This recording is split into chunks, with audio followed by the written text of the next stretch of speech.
Ya. Oke, baik, sudah aktif rekamannya. Kita mulai ya Bapak Ibu. Assalamualaikum warahmatullahi wabarakatuh. Selamat malam Bapak Waalaikumsalam Ibu sekalian. warahmatullahi wabarakatuh. Syukur Alhamdulillah malam hari ini kita belajar bersama ya. Ini pertemuan perdana kita untuk Angkatan 11. Bapak Ibu sudah ya belum genap sepekan ya berada di Angkatan 11. Mudah-mudahan semangat-semangatnya masih berapi-api dalam menjalani pendidikan guru penggerak sekitar 6 bulan ke depan ya, 6 bulan lebih biasanya. Tuh. Tak lupa kita kirim salam dan salawat untuk Nabi Muhammad SAW. Allahumma sholli ala Muhammad wa ala Muhammad. Oke, pertemuan pertama kuliah apa istilahnya ya, pepatahnya, tak kenal maka tak sayang gitu ya buat Bapak Ibu. Jadi mungkin ini pertemuan perdana kita, jadi saya manfaatkan sedikit waktu ya untuk mengenal lah Bapak Ibu, terutama yang calon guru penggerak ya, sekaligus untuk tes perangkatnya, tes audionya gitu. Apakah perangkatnya yang akan dipakai selama perjalanan guru penggerak ini bisa berfungsi dengan baik, ataukah sinyal di tempatnya hari ini atau malam hari ini memadai untuk bergabung di ruang virtual ya. Karena ini yang pertama, tapi besok-besok kita akan sering-sering nih. Besok kita akan masuk ke alur ketiga ya, ruang kolaborasi. Itu 2 kali pertemuan ya, sesi 1, sesi 2. Kemudian nanti juga ada elaborasi pemahaman, ya kita ruang virtual lagi. Ya di setiap modul seperti itu Bapak Ibu ya. Ada rukol dan ada elaborasi pemahaman di mana kita harus memanfaatkan perangkat kita, jaringan kita yang mumpuni untuk bisa bergabung dalam pendidikan guru penggerak ini. Oke, kita kenal-kenalan dulu ya. Mungkin mulai dari saya ya, buat Bapak Ibu. Terima kasih. Oh ya, saya terima kasih dulu untuk admin nih, Bu Hairunisa sudah mendampingi malam hari ini ya, untuk pertemuan perdana di ruang virtual. Oke, saya pribadi Imran Rosyadi ya, secara nama mungkin Bapak Ibu sudah kenal. Saya guru juga, Bapak Ibu pengajar juga di SMA Negeri 16 Makassar, mengampu mata pelajaran biologi nih. Saya enggak tahu nih apakah ada guru biologi di sini. Ya mungkin satu profesi ya, kurang lebih seperti itu dengan Bapak. Pengalaman di pendidikan guru penggerak ya mulai angkatan pertama ya Bapak Ibu. Saya berawal langsung dari pengajar praktik di angkatan pertama, kemudian nanti di angkatan 7 langsung sebagai fasilitator. Di angkatan 9 kemarin diikutkan sebagai CGP rekognisi, di angkatan 11 ini jadi sudah 4 angkatan lah ya. 1 kali jadi PP, 3 kali jadi fasilitator, plus 1 kali sebagai CGP rekognisi. Jadi itu dan saya masih sehat-sehat Bapak Ibu. Jadi Bapak Ibu yang ada di angkatan 11 ini jangan khawatir ya, 6 bulan itu bukan 6 bulan yang bikin kita sakit, bikin kita drop atau apa, dijalani saja. Tuh, belum ada apa istilahnya, terpublikasi ya, ada CGP yang sampai kejang-kejang atau sampai drop atau sampai bagaimana sekali karena pendidikan guru penggerak. Jadi nggak ada itu ya, biasa hanya dibuat-buat aja. Orang buat konten-konten yang viral, jadi seolah-olah dibuat pendidikan guru penggerak mungkin seperti apa ya, latihan tentara mungkin ya. Padahal enggak Bapak Ibu. Ini pendidikan memang durasinya panjang, lama, karena kan sambil Bapak Ibu tetap menjalani aktivitas sehari-hari gitu. Tidak ada izin belajar, tidak izin pendidikan. Jadi sambil Bapak Ibu tetap jadi guru, ya tetap juga menjalani pendidikan ini. Jadi memang durasinya panjang, tapi tidak sepanjang hari gitu. Diselingi di keseharian Bapak Ibu. Ya termasuk juga mungkin pertemuan kita malam hari ini. Ya, mungkin tadi siang Bapak Ibu beraktivitas, mengajar dan lain-lain. Ya, malamnya kita pakai untuk belajar lagi. Seperti itu. Oke, jadi itu perkenalan dari saya ya. Siapa nih? Saya tunjuk. Ini yang paling saya kenal dulu deh. Langsung senyum-senyum nih Pak Andi. Silakan Pak Andi Rahman. Saya kenalnya Pak Andi Rahman nih, baru tahu nama asli beliau nih Andi Rahmayudin gitu ya. Karena kenalan di grup nama beliau Andi Rahman gitu. Ternyata Andi Rahmayudin. Atau silakan Pak Andi yang memperkenalkan ala Pak Andi seperti apa. Silakan. Baik, terima kasih kesempatan ini. Apa ini baru buka ini, habis dalam perjalanan tadi pas lihat di ini di luar jangkauan saya lihat ada pengumuman rupanya. Jadi ini baru sampai di rumah ini, jadi nggak apa-apa Pak, nggak ada yang ketinggalan, memang kita baru mulai aja. Oh begitu ya. Iya. Terima kasih. Baik Bapak Ibu, ini suatu kehormatan juga. Ini pertemuan perdana kita pada malam ini ya. Selama kita sudah dibagi-bagi, dikelompok-kelompokkan, ternyata ibu-ibu ini, bapak-bapak ini baru lihat juga di layar ini. Ternyata teman sekampung juga ini. Baik Bu, saya Andi Rahmayudin, biasa disebut nama udara saya itu Andi Rahman Sullah. Jadi beliau Pak Imran ini sudah lama kami gabung di satu grup ya, di salah satu grup. Cuman beliaunya itu jarang, cuma menyimak saja. Ya, saya mengajar di SD Negeri 3 Lembah, Kecamatan Lelak-Batah, Kabupaten Sopeng. Ya. Dan alhamdulillah saya sekelas dengan orang-orang hebat. Ini muka-muka orang hebat semua ini. Jadi mohon dibimbing nanti ya ibu-ibu, bapak ibu. saya kira demikian Pak. Terima kasih. Oke, terima kasih Pak Andi ya. Luar biasa nih guru SD. Saya melihat latar belakang bukan dari sekolah yang Bapak Ibu ajar ya. Kita kan ada mungkin SD, ada dari SMP, ada saya SMA, ada juga yang ibu-ibu nih dari SMA. Saya lihat profilnya, kalau TK ada ya, saya kurang ingat. Jadi nggak ada masalah kita tidak melihat jenjangnya Bapak Ibu ya, sekolah tempat kita ajar. Itu yang namanya yang kita hadapi semua ya anak Republik Indonesia, mau umurnya berapapun, tingkatannya apa, ini sama semua. Oke. Setelah Pak Andi Rahman, siapa? Ibu-ibu lagi ya, Ibu. Jangan tegang Bapak Ibu ya. Ini mukanya kayak tegang sekali, padahal hanya ini ditunjuk untuk memperkenalkan diri. Ibu, saya lihat yang senyum-senyum dulu deh, Ibu Siti Hajrah, silakan. Yang enggak tegang mukanya, yang lain mungkin lagi mempersiapkan diri nih ya. Tarik napas panjang dulu. Silakan Ibu, dicek. Kita sambil mic-nya masih mute.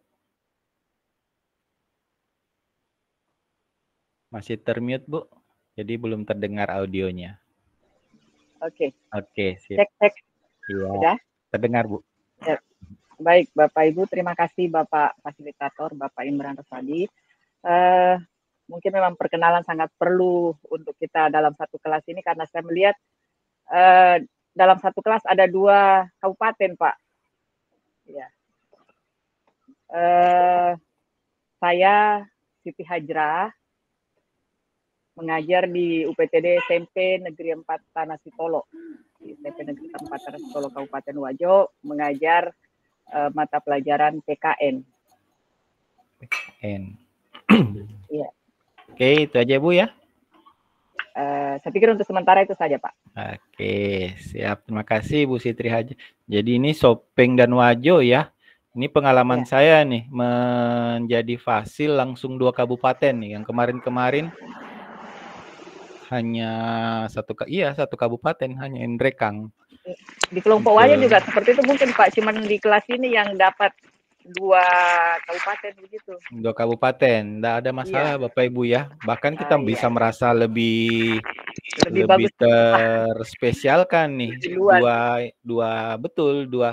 Karena kedepannya ada beberapa modul itu yang memang sedikit mendalami kayak budaya lokal, perbedaan ini ya. Mungkin Wajo Sopeng walaupun tetangga ya dekat sekali, tapi ya pasti ada perbedaan yang mendasar. Dan itu jadi kekayaan di kelas kita.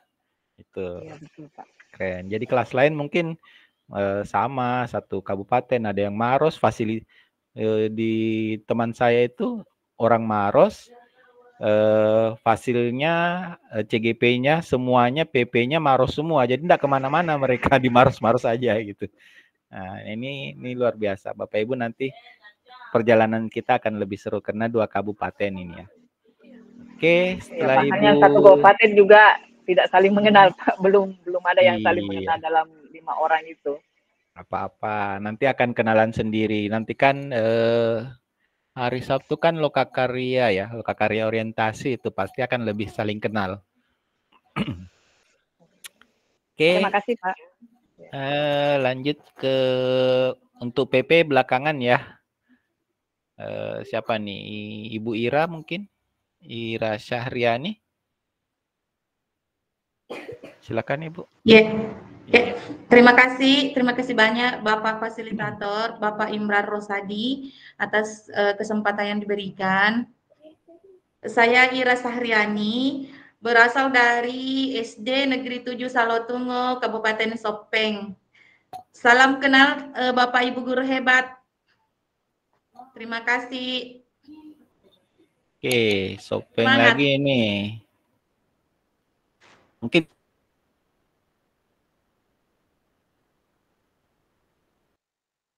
jangan-jangan baru ketemu juga orangnya. Iya, sama Pak Andi Rahman saya baru ketemu. Baru Padahal satu ketemu. Oke. kabupaten. Satu kabupatennya emang begitu Bu, kita kelas baru, ketemu kenalan baru ya, keluar kandang tipis-tipis lah, walaupun ternyata satu kabupaten ya. Malah tetanggaan sekolah Pak di sini di Sopeng ini. Nah, sekolahnya tetanggaan, enggak pernah ngobrol, ketemunya satu kelas. Oke, sip. Iya. Oke, lanjut lagi siapa nih ya? Bapak-bapak lagi bagusnya nih. Pak Kahar mungkin? Bapak Ibu silahkan ya kalau mau screenshot sekarang, mungkin mau bikin update status atau apa nih lagi forum, boleh? Silakan, enggak apa-apa. Assalamualaikum warahmatullahi wabarakatuh. Terima kasih atas Waalaikumsalam kesempatan yang diberikan. Sekian beberapa hari ini saya terkatung-katung karena baru masuk di kelas tadi jam 6. Ada 3 kelas saya masuki. Alhamdulillah untuk malam ini sudah bergabung di kelas yang seharusnya. Jadi perkenalkan, nama saya Kaharudin, guru di UPTD SD Negeri 261 Sengkang, Kabupaten Wajo. Saya menempuh mata pelajaran PJOK. Wah, sekian keren dari nih. saya. Guru olahraga nih. Wabarakatuh. Kameranya memang gelap ya Pak Kaharudin ya? Atau lagi mati lampu di sana? Agak Pak. Agak redup ya ruangannya ya? Iya, redup ya. Kenapa? Karena saya khawatirnya mati lampu, mati listrik di sana, jadi Pak Kaharudin ini sementara pakai baterai aja nih. Tiba-tiba. Oh enggak ya. Jadi faktor ruangan saja ya yang redup. Jadi Bapak Ibu sengaja dibikin penasaran sama Pak Kaharudin nih wajahnya seperti apa. Nanti biar di lokakarya baru ketemu ya. Tuh. Oke. Selanjutnya Ibu Kasma mungkin, Kasmawati.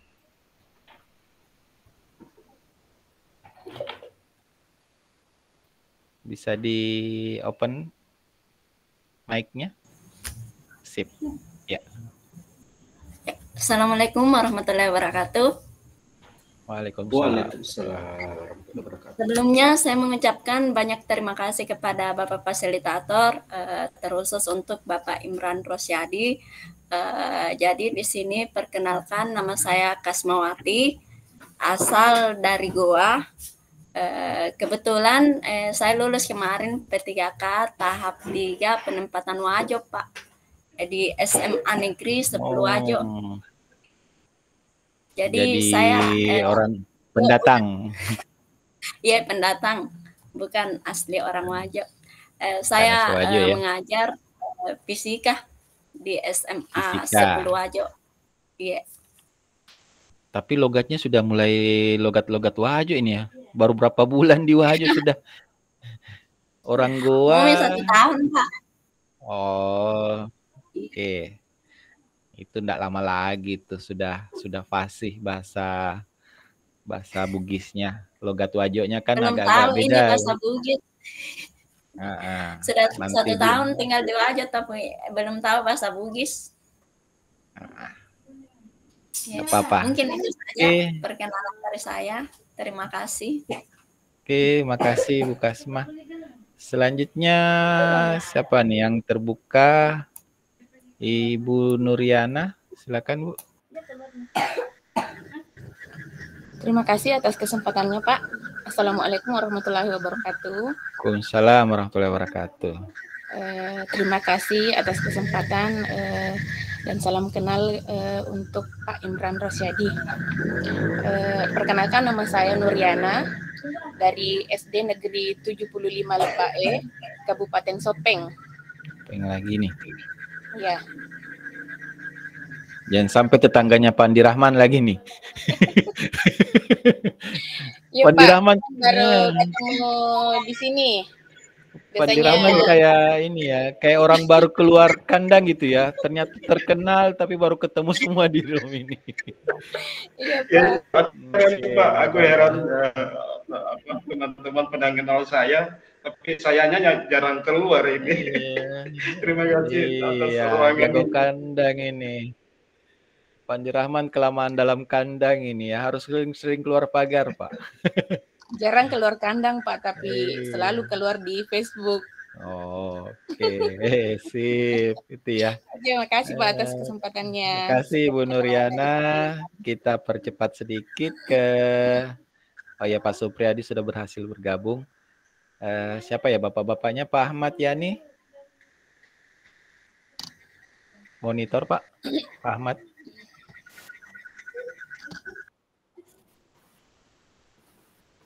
Silakan Bapak. Baik, terima kasih. Oke.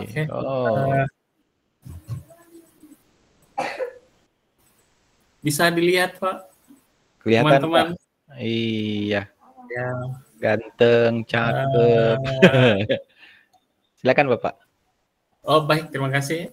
Perkenalkan Bapak Ibu sekalian, saya Ahmad Yani DL dari SMA Negeri 3 Wajo. Kebetulan saya mengajar ekonomi mapelnya.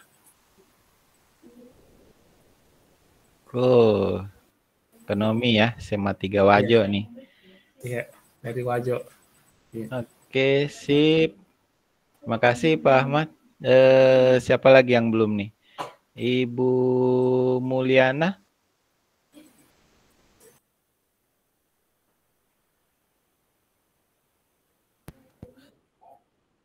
Ya, Assalamualaikum warahmatullahi wabarakatuh. Waalaikumsalam warahmatullahi wabarakatuh. Assalamualaikum warahmatullahi wabarakatuh.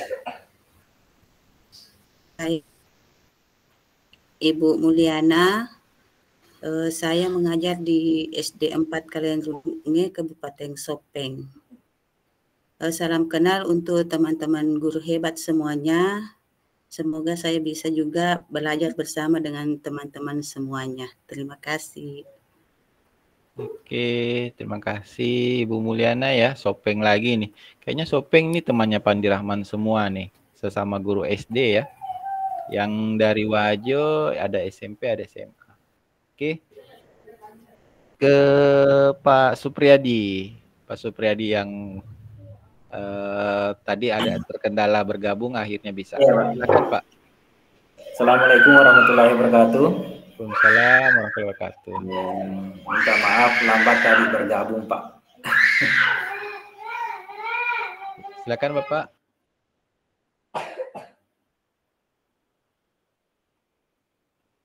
Termute lagi Pak suaranya, audionya.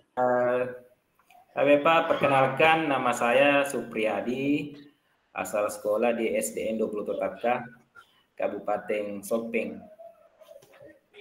Oke, ini akan jadi teman kelompoknya Pak Andi, Ibu Mulyana, Ibu Nuriana, siapa lagi tadi satu ya? Kelompoknya ya. Betul. Ibu Kasma kalau tidak salah. Saya kurang. Ibu Ira. Ibu Ira ya. Oke. Ya, Pak. Terakhir mungkin Ibu Rosnainia. Silakan Ibu. Baik, terima kasih atas kesempatan yang diberikan. Assalamualaikum warahmatullahi wabarakatuh. Waalaikumsalam warahmatullahi wabarakatuh. Salam kenal Bapak Ibu semuanya. Saya Rosnainia Hakim. Saya mengajar di SMA Negeri 1 Wajo dan saya mengampu mata pelajaran kimia. Terima kasih. Ya. Keren nih. Kemudian Ibu PP mau perkenalkan diri juga. Silakan Ibu. Ibu siapa nih dulu? Ibu Asriani atau Ibu Heni?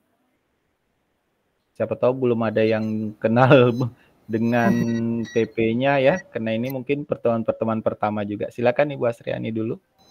Baik, terima kasih Pak. Perkenalkan, saya Asriani. Saya mengajar di SMP Negeri 2 Watan Sopeng. Kebetulan saya dipercayakan untuk mendampingi CGP hebat dari Kabupaten Sopeng. Keren ya. Jadi Bapak Ibu yang dari Sopeng nih apa istilahnya, dikenal langsung ya Ibu Asriani PP-nya ya. Jadi hari Sabtu nanti ketemu tuh, dan sampai ketemu di jalan atau apa nggak saling kenal gitu ya. Oh ternyata ini PP-nya gitu. Silakan. Boleh saya sapa-sapa dulu Ibu PP, Ibu Asriani, apa kabar Bu? Kayaknya teman lama. Baik, Pak Ramayudin. Jadi nanti saya 2 tahun ini, 2 kali pendampingan di sekolahnya Pak Ramayudin, Pak Fasil, karena kebetulan dulu CGP yang pertama ada Ibu Sumarna yang sekarang juga sudah bertugas sebagai PP CGP saya, dan saya kembali ke SD 3 Lembah untuk mendampingi Pak Andi Rahmayudin. Mudah-mudahan nanti bisa mengikuti jejaknya Ibu Sumarni. Oke, sip. Ibu Heni gimana? Boleh Bu? Iya, baik, terima kasih. Sebelumnya mohon maaf Pak ya, belum bisa buka kamera. Nggak apa-apa. Ya, kebetulan kondisinya tidak siap seperti ini. Kebetulan barusan ada tamu tadi, kemudian sholat, kemudian belum lengkap lagi pakaiannya. Ya, baik Bapak Ibu, sebelumnya salam kenal dengan Pak Imran Rosyadi sebagai Bapak Fasilitator kita nanti yang akan mendampingi sampai 6 bulan kemudian. Kemudian salam kenal juga kepada Bapak Ibu semuanya di sini. Baik Bapak Ibu, perkenalkan nama saya Ibu Heni Sustiari. Di sini berperan sebagai PP dari CGP dari Kabupaten Wajo. Sekarang ini kalau saya berdinasnya di Dinas Pendidikan Kabupaten Wajo karena bulan Desember kemarin dilantik menjadi pengawas. Sebelumnya itu guru di SMP Negeri 1 Sengkang. Mungkin cukup Pak dulu. Terima kasih. Assalamualaikum warahmatullahi wabarakatuh. Waalaikumsalam warahmatullahi wabarakatuh. Oke, makasih ya Bapak Ibu semua sudah kenal-kenalan nih ya, saling kenal. Buat yang belakangan masuk nih ada Pak Supriyadi, ada siapa lagi ya? Ya nanti bisa saling kenal di Lokakarya atau besok kita masih rukol Bapak Ibu, kita masih ruang virtual lagi, saling kenal lagi, mulai diskusi. Oke, untuk malam hari ini kita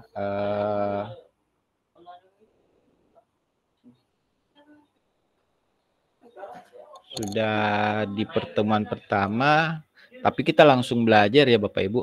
Nah, satu yang saya ingatkan ya Bapak Ibu, karena untuk angkatan 10-11 ini, sesi virtual seperti ini, itu akan wajib kami upload ke YouTube ya Bapak Ibu. Jadi ini penyampaian sekaligus saya minta izin ya buat Bapak Ibu bahwa ya kalau di YouTube kan saya usahakan apa istilahnya ya, di setting private ya kalau memang tidak diharuskan oleh Satker untuk setting publik, tapi mau tidak mau ya, karena kan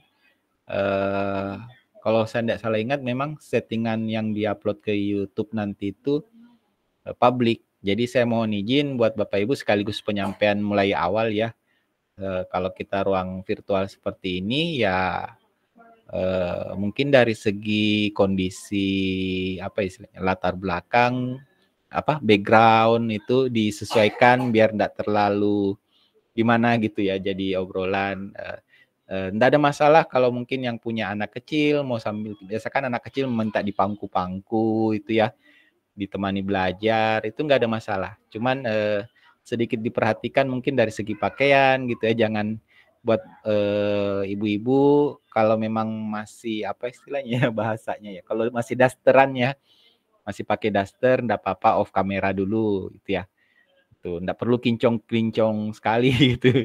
Tapi namanya kan kalau di rumah kan ya yang wajar-wajar saja gitu.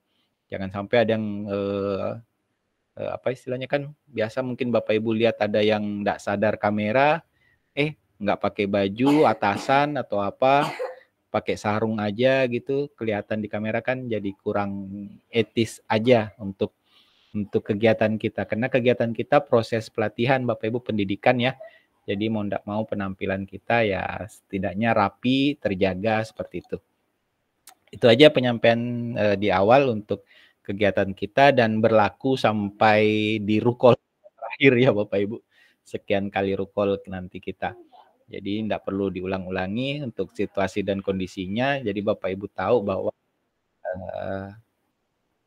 wajah-wajah kita kemungkinan akan dilihat orang di YouTube. Jadi kalau memang kurang siap, tidak apa-apa off cam untuk beberapa saat, tapi jangan off cam selamanya ya Bapak Ibu.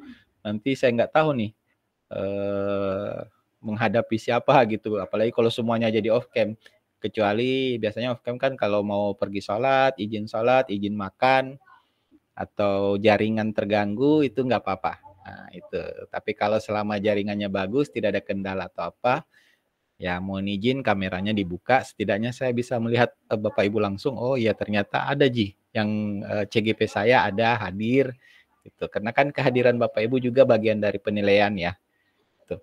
Oke, itu pengantar-pengantar saja. Kemudian sedikit penyampaian juga dari awal, sebagai fasil otomatis, saya ada memegang beberapa penilaian buat Bapak Ibu ya. Jadi, tapi jangan apa istilahnya, jangan apa ya, jangan jadi pembatas buat kita ya Bapak Ibu. Oh ini Pak Imran nih, karena dia yang nilai saya harus bagaimana gitu ya. Jangan, yang biasa-biasa saja, santai-santai saja. Jadi mulai dari awal tadi saya cerita dari PP sampai 2 kali fasil, semua CGP yang bersama saya, alhamdulillah Bapak Ibu tidak ada yang tidak lulus, semuanya lulus. Predikatnya, ya alhamdulillah semuanya dengan predikat yang baik sekali. Dalam artian, saya ambil itu sebagai cerminan buat Bapak Ibu di angkatan 11 ini, selama Bapak Ibu berada di rules yang saya mainkan, aturan main kita, insya Allah Bapak Ibu bisa untuk selesai dengan predikat yang baik juga selama Bapak Ibu mengikuti aturan mainnya ya. Karena saya nggak bisa ngapa-ngapain, misalnya ada aturan Bapak Ibu itu cuma bisa tidak hadir kalau nggak salah cuma 2 kali gitu ya selama sesi rukol. Jadi jangan sampai Bapak Ibu melanggar sampai 2 kali tanpa keterangan, tanpa kondisi yang darurat misalnya.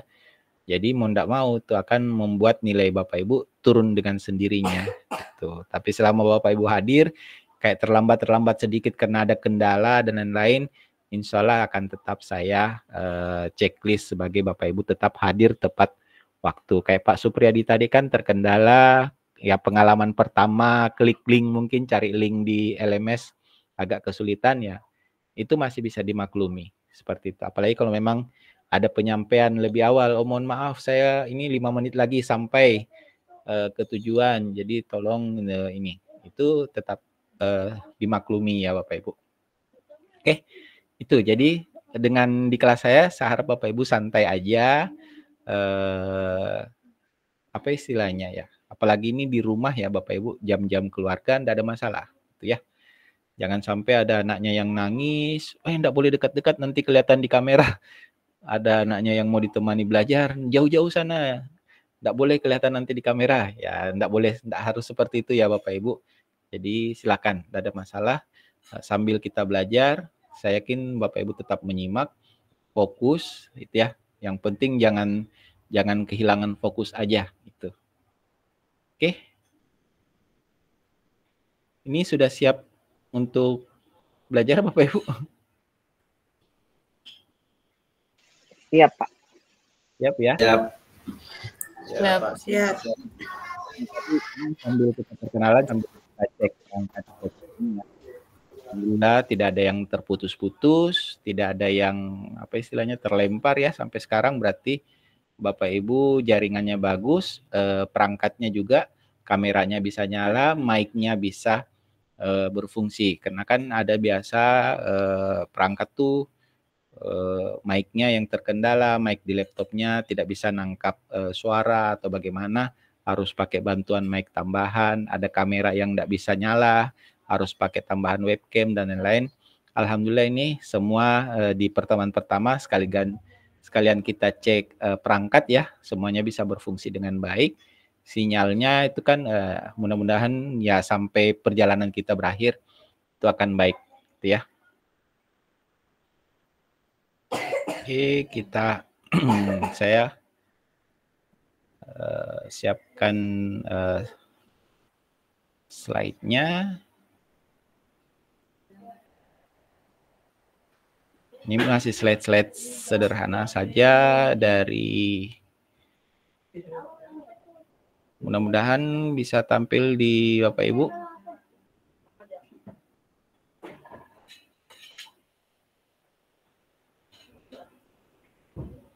Kelihatan ya Bapak Ibu ya? Mohon izin saya. Iya Pak, iya. Iya. Kelihatan Pak. Iya. Slideshow, karena pengalaman kalau slideshow itu akan apa istilahnya? Akan double-double atau apa gitu ya? Saya coba deh. Apakah bermasalah slideshow-nya? Kalau bermasalah bilang ya Bapak Ibu ya. Aman tampilannya di layar Bapak Ibu? Sangat baik Pak. Baik Aman, ya, aman, enggak Aman. Oke, enggak double-double. Oke. Bagus Pak. Nah, karena di pengalaman angkatan 9 kemarin ketika saya slideshow, Pak, apa? Kayak bertumpuk gitu slide-nya. Nah, ini jadi aman. Mudah-mudahan bisa aman untuk seterusnya. Nah, Bapak Ibu, kita mulai belajar ya. Untuk materi pertama, saya yakin Bapak Ibu dimulai dari diri, alur pertama ya, mulai dari diri, eksplorasi konsep. Saya melihat beberapa jawaban Bapak Ibu di eksplorasi konsep. Ada beberapa yang sudah kirimkan video vlognya ya. Mohon maaf saya belum sempat membuka semua nih. Karena memang ada juga yang belum mengirim. Itu nggak usah saya tagih ya. Ini kita prosesnya andragogik Bapak Ibu. Jadi kena pendidikan sesama orang dewasa, jadi mau tidak mau saya harus memahami. Mungkin yang belum store tugas, anggap kayak Pak Kaharudin tadi ya, karena baru-baru aja bergabung di LMS kita gitu. Buat Bapak Ibu yang lain yang belum store tugas, ya ini sebagai pengingat saja, saya tidak menagih karena untuk tugas yang ini memang tidak ada due date-nya, tidak ada batas waktunya, tapi saya harapkan jangan sampai terlalu lama untuk mengirim tugas. Kenapa? Ya besok kita rukol, besok lusanya ada rukol sesi kedua, kemudian ada tugas baru lagi. Jadi jangan sampai tugas hari ini bertumpuk sampai kemudian hari gitu.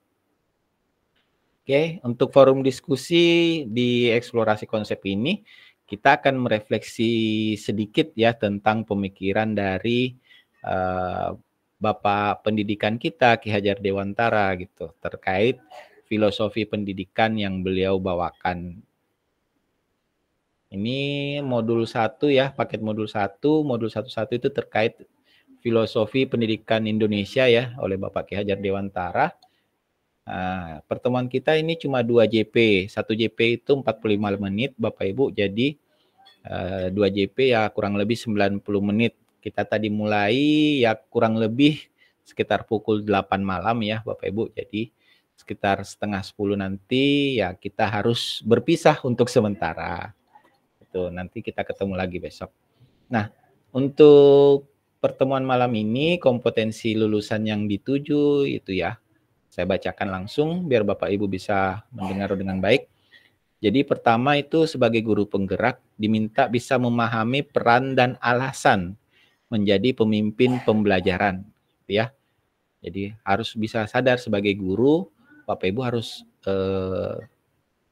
paham tuh peran dan alasannya sebagai pemimpin pembelajaran. Kemudian sebagai guru penggerak melalui refleksi diri yang terdokumentasi, saya pertegas, refleksi diri yang terdokumentasi, Bapak Ibu diharapkan mampu secara reguler mengidentifikasi kebutuhan, peningkatan kompetensi, dan kematangan diri demi mendukung pembelajaran murid.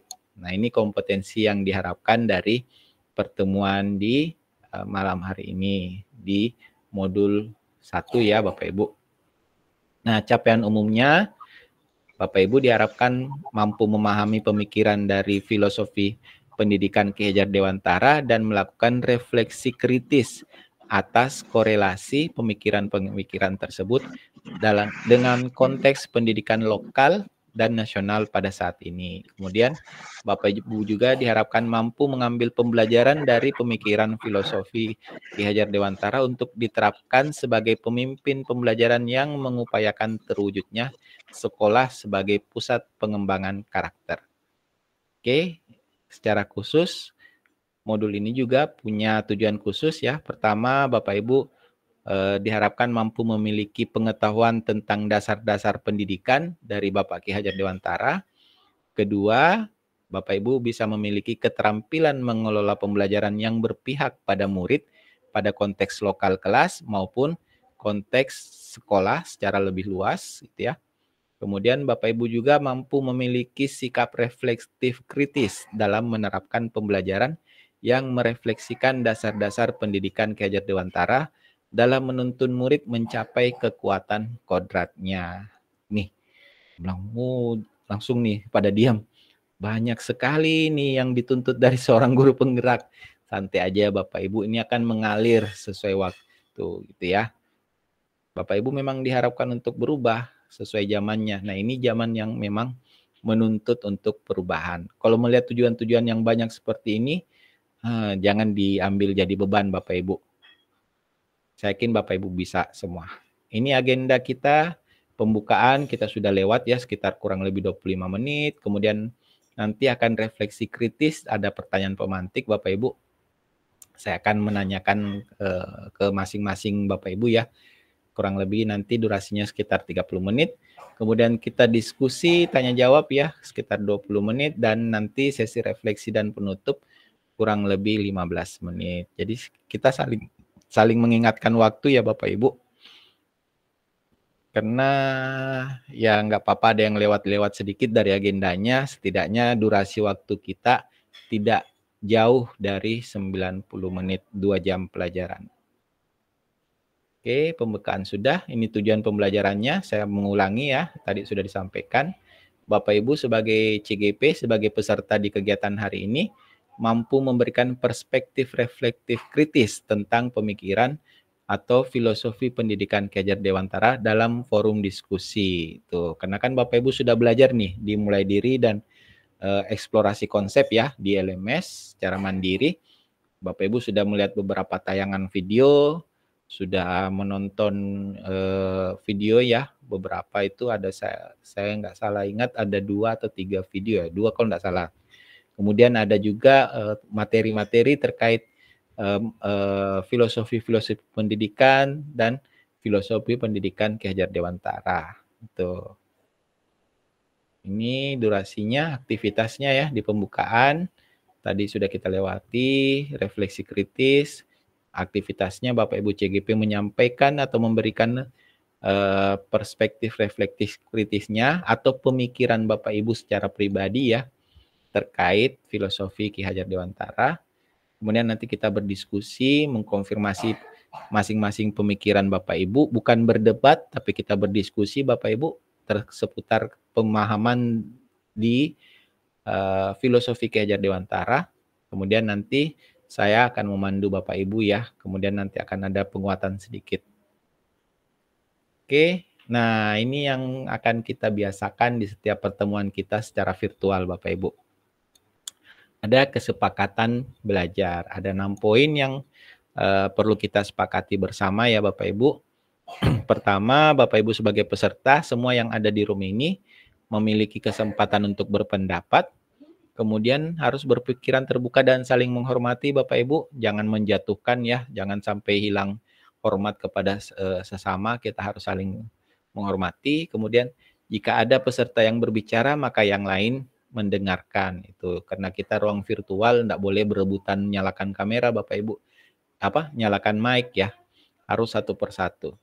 Kemudian Bapak Ibu boleh berpendapat ketika sudah dipersilahkan, seperti resminya ya.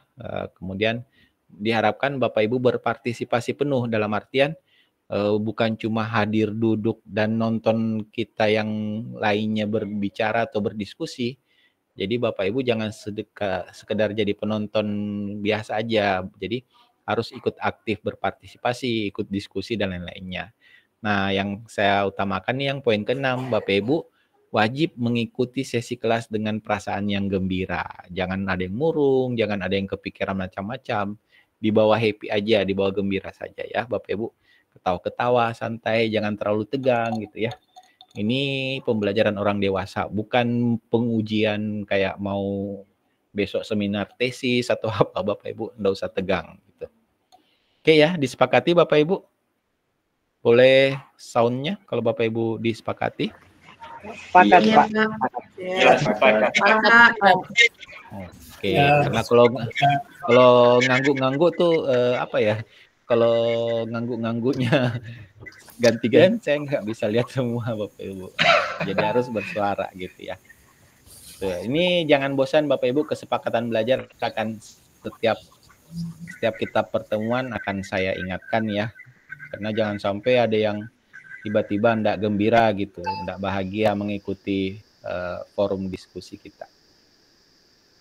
Nah, ini masuk ke refleksi kritis Bapak Ibu. Sudah siap untuk menyampaikan refleksi kritisnya ya? Saya menyiapkan Padlet sebenarnya Bapak Ibu. Bapak Ibu bisa ini, biasa main Padlet? Mau coba saya kopikan linknya?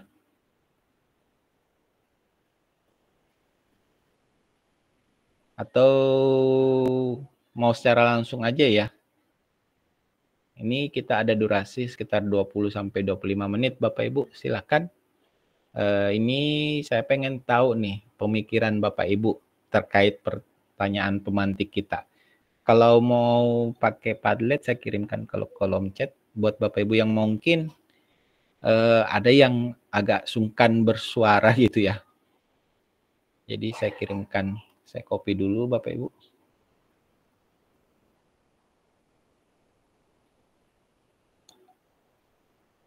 Kalau ada yang nggak mau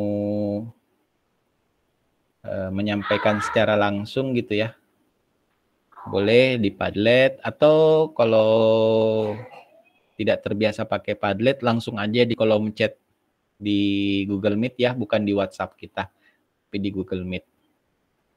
Nanti akan saya ini. Jadi ada 4 pertanyaan pemantik Bapak Ibu, mudah-mudahan Bapak Ibu bisa membaca dengan jelas ya, karena saya perbesar dikit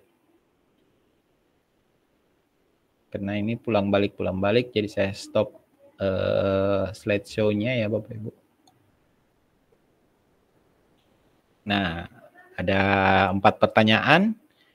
Pertama, apa makna kata menuntun? Menuntun ya, dalam proses pendidikan anak bagi saya, bagi Bapak Ibu nih. Kemudian bagaimana kata menuntun saya maknai dalam konteks sosial budaya di daerah saya. Nah, ini kebetulan ada 2 daerah nih, ada Wajo, ada Sopeng. Gitu. Apa dapat saya lakukan untuk mewujudkan pendidikan anak yang relevan dengan konteks sosial budaya di daerah saya? Ini di daerah Bapak Ibu ya, bukan di daerah saya sebagai fasil ya. Di daerah Bapak Ibu masing-masing. Pertanyaan ketiga, mengapa pendidikan murid atau anak perlu mempertimbangkan kodrat alam dan kodrat zaman?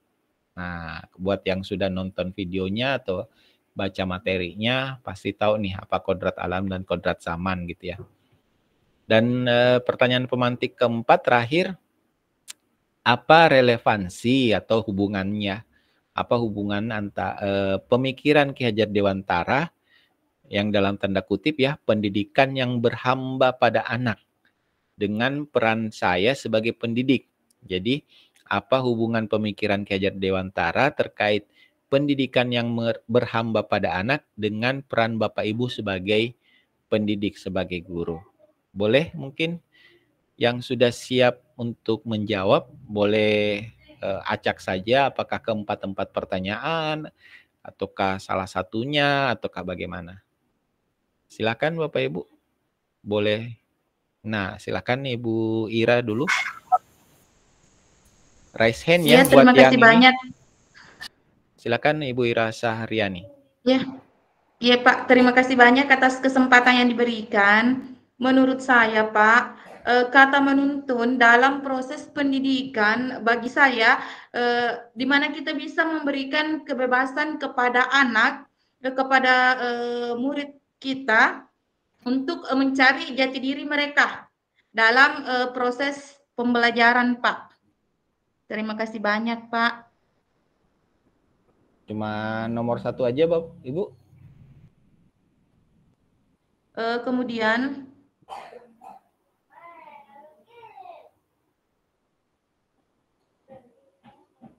bisa jawab nomor berikutnya, Pak. Memilih acak. Silakan. Yang mana Ibu mau jawab dulu, pemahamannya sampai mana? Iya, terima kasih banyak atas kesempatannya, Pak. Yang akan saya jawab itu di nomor 4, Pak. Relevansi pemikiran Ki Hajar Dewantara, pendidikan yang berhamba pada anak-anak. Menurut saya, Pak, melihat kondisi pada zaman sekarang, di mana seorang guru itu sebagai fasilitator di dalam kelas untuk membimbing murid dalam proses pembelajaran, sehingga pembelajaran yang terjadi di dalam kelas itu bisa lebih menarik, kemudian anak-anak bisa melihat jati diri mereka, mengembangkan bakat yang ada pada diri mereka. Menurut saya seperti itu, Pak. Oke ya, kita simpan ya jawaban dari Ibu Ira ya. Ya, Pak, terima kasih, Pak. Berikutnya siapa nih yang raise hand? Tadi ada Pak Kahar. Silakan Bapak. Pak Kahar dulu, baru ke Ibu Rosnenia. Terima kasih atas kesempatan yang diberikan. Jadi saya akan jawab nomor 1. Apa makna kata menuntun dalam pendidikan anak bagi saya? Kalau menurut saya berarti menuntun itu memberikan arahan, bimbingan, dan dukungan kepada anak dalam perjalanan mereka belajar dan tumbuh. Ini mencangkup pemberian contohnya, mengarahkan anak untuk memahami nilai-nilai dan etika, serta membantu mereka menemukan minat dan bakat mereka. Oke. Itu aja Bapak. Pak Kahar? Iya, untuk sementara itu ya. Ya. Diingat dan disimpan dulu jawabannya. Ini antrian raise hand-nya nih Bu Rosnenia. Silakan. Setelah Bu Rosneni, Baik. siapa ya? Terima kasih. Ibu Hajra ya, Bu Hajra baru Ibu Kasma. Silakan Bu Baik. Rosneni ya. Saya panggilnya Ya, siapa nih? Dipanggilnya Ibu Neni. Ibu Neni. Ibu Neni. Karena Baik, terima Ibu Ros kasih. bisa, Bu Neni bisa, Ibu Nia Banyak. bisa. Yang nggak Banyak bisa bisa nih dipanggil. Ibu Hakim ya. Oke, Baik, silakan Bu Neni. terima kasih atas kesempatan yang diberikan. Jadi menurut saya kata menuntun dalam proses pendidikan bagi anak itu adalah kita sebagai pendidik berusaha untuk membimbing dan mengarahkan anak didik kita. Membimbing dan mengarahkan di sini bisa saja kita memberikan contoh yang baik kepada peserta didik kita. Kemudian menuntun juga berarti bahwa kita memberikan dukungan kepada siswa kita. Ketika misalnya siswa kita melakukan hal-hal yang baik, kita memberikan pujian. Dan ketika mungkin mereka berada dalam kesulitan, kita berusaha memberikan dukungan atau perhatian kepada siswa kita. Kemudian berikutnya, yang ketiga Pak, mengapa pendidikan murid perlu mempertimbangkan kodrat alam dan kodrat zaman. Jadi karena setiap anak kita mempunyai kondisi fisik atau kondisi awal fitrah mereka itu berbeda-beda. Jadi mungkin ada anak yang terlahir dari keluarga yang baik-baik saja, ada juga anak yang terlahir dari keluarga yang mungkin ada masalah, apakah terkait dengan masalah finansial atau masalah keluarga, seperti mungkin misalnya seperti broken home juga, itu kan mempengaruhi ya kondisi fisik siswa kita, begitu juga dengan kodrat zaman. Jadi seperti di zaman sekarang ini era anak-anak sudah terbiasa dengan gawainya, jadi memang kita perlu mempertimbangkan memberikan sesuai dengan zaman yang ada sekarang, memberikan misalnya materi atau apa dengan menggunakan hal-hal yang sering digunakan oleh siswa-siswa kita. Kemudian berikutnya yang keempat, relevansi pemikiran KHD, pendidikan yang berhamba pada anak. Kalau menurut saya betul-betul ini anak-anak sebagai murid kita ini betul-betul harus mendapatkan perhatian. Jadi kata menghamba sebenarnya di sini saya merasa begitu agak ini kata-kata hamba. Biasanya hamba itu berarti hamba antara manusia misalnya dengan Allah. Di sini dikatakan pendidikan yang berhamba pada anak berarti anak-anak kita harus betul-betul mendapatkan pendidikan yang betul-betul diperhatikan semua kondisinya, misalnya kondisi kodratnya terlahir sebagai apa, kemudian memperhatikan kebutuhannya apa. Saya kira itu Pak, terima kasih. Oke, terima kasih Ibu Neni ya. Saya harus membiasakan nih biar enggak panggil Ibu Ros atau yang lain. Ibu Neni, silakan. Tadi siapa antrian berikutnya Pak? Ibu Hajra ya, Ibu Hajra. Silakan Bu Hajra. Ya baik, terima kasih Bapak. Baik, saya akan mencoba menjawab pertanyaan yang pertama tentang apa makna kata menuntun dalam proses pendidikan anak, khususnya bagi saya. Bagi saya, kata menuntun ini bukan hanya sekedar mengarahkan peserta didik kita, tetapi dalam menuntun kita juga mendampingi anak dalam setiap proses pembelajarannya. Di sini kita menuntun adalah kita memiliki komitmen untuk terlibat dalam setiap proses perkembangan anak, bukan hanya dari segi kemampuan intelektualnya, tapi juga dalam pengembangan karakter. Menurut saya seperti itu untuk pertanyaan yang pertama. Kemudian yang bisa saya jawab untuk pertanyaan yang keempat tentang apa relevansi pemikiran Ki Hajar Dewantara tentang pendidikan yang berhamba pada anak dengan peran kita sebagai seorang pendidik. Jadi kata berhamba mungkin memang ini agak tabu kedengarannya bagi kita karena kita identikkan dengan berhamba itu adalah maknanya sesuatu yang kurang ya. Jadi menurut konsep yang dibuat oleh Ki Hajar Dewantara, mungkin ini bisa kita terapkan sesuai dengan konsep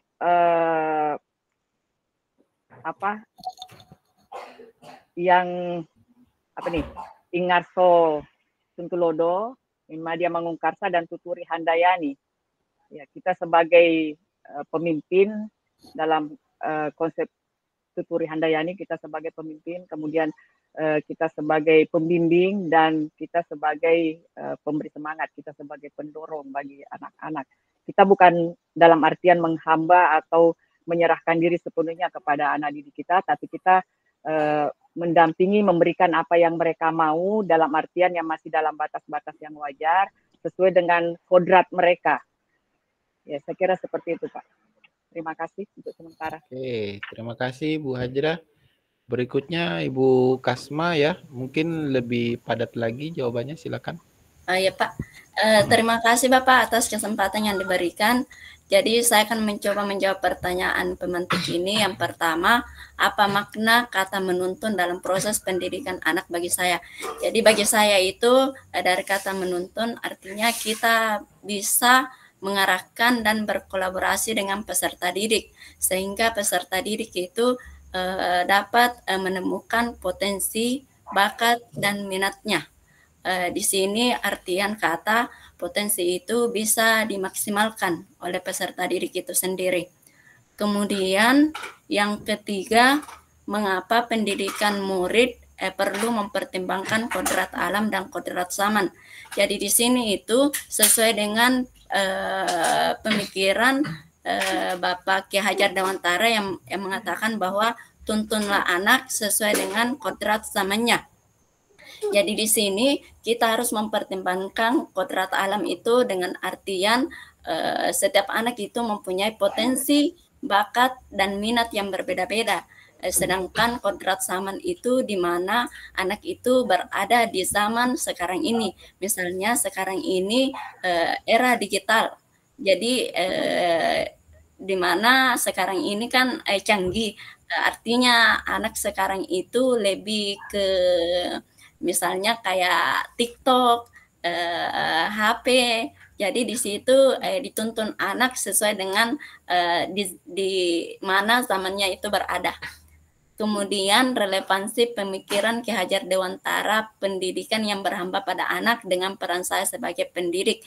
Jadi di sini menurut saya pendidikan itu sekarang dia itu berpusat kepada peserta didik. Di mana sesuai dengan pemikiran Ki Hajar Dewantara artinya di mana anak itu harus memaksimalkan potensi yang ada pada dirinya. Mungkin itu saja. Kalau yang kedua, konteks sosial budaya di daerah saya mungkin yang di Goa. Kalau yang kemarin penempatan di Wajo ya Pak. Jadi untuk konteks sosial budaya di mana kita memperhatikan adat istiadat, kemudian kebutuhannya apa. Mungkin itu saja pendapat dari saya Pak. Terima kasih. Terima kasih Bu Kasma ya. Berikutnya siapa nih? Ibu Nuriana dan Pak Ahmad ya. Silakan Bu Nuriana. Terima kasih atas kesempatannya Pak. Yang saya jawab yang pertama, apa makna kata menuntun dalam proses pendidikan anak bagi saya? Yaitu menurut saya menuntun di sini yaitu menjalin komunikasi yang baik dengan peserta didik untuk mendampingi dan mengarahkan sesuai dengan apa yang mereka butuhkan agar mereka merasa nyaman dan bersemangat dalam belajar. Kemudian apa relevansi pemikiran Ki Hajar Dewantara pendidikan yang berhamba pada anak dengan peran saya sebagai pendidik. Mungkin di sini sebagai seorang guru, saya sepakat tadi dengan pendapat Ibu Siti Hajra dan Ibu Rosneni Hakim bahwa di sini kata hamba mungkin memang agak tabu kedengarannya Pak. karena itu hubungan kita dengan Allah Subhanahu wa taala. Tetapi mungkin di sini yang dimaksudkan bisa menggunakan kata memuliakan atau mendampingi anak sehingga jika tumbuh perasaan seperti ini yang di dalam diri anak ini, maka tanpa disadari akan tumbuh rasa senang di dalam diri anak ini, sehingga di kondisi yang seperti ini akan bisa memudahkan siswa untuk menyerap ilmu pengetahuan yang guru berikan, sehingga akan membawa hasil yang akan lebih memuaskan. Mungkin sekian dulu Pak, hanya untuk nomor 1 dan 4 dulu. Terima kasih atas kesempatannya. Terima kasih Bu Nuryana. Panggilnya apa nih, Bu Nur, Ibu Yana? Ibu Nuri? Ibu Ana saja, Pak. Ibu Ana, oke ya. Ya, kasih Pak. Terima kasih Bu.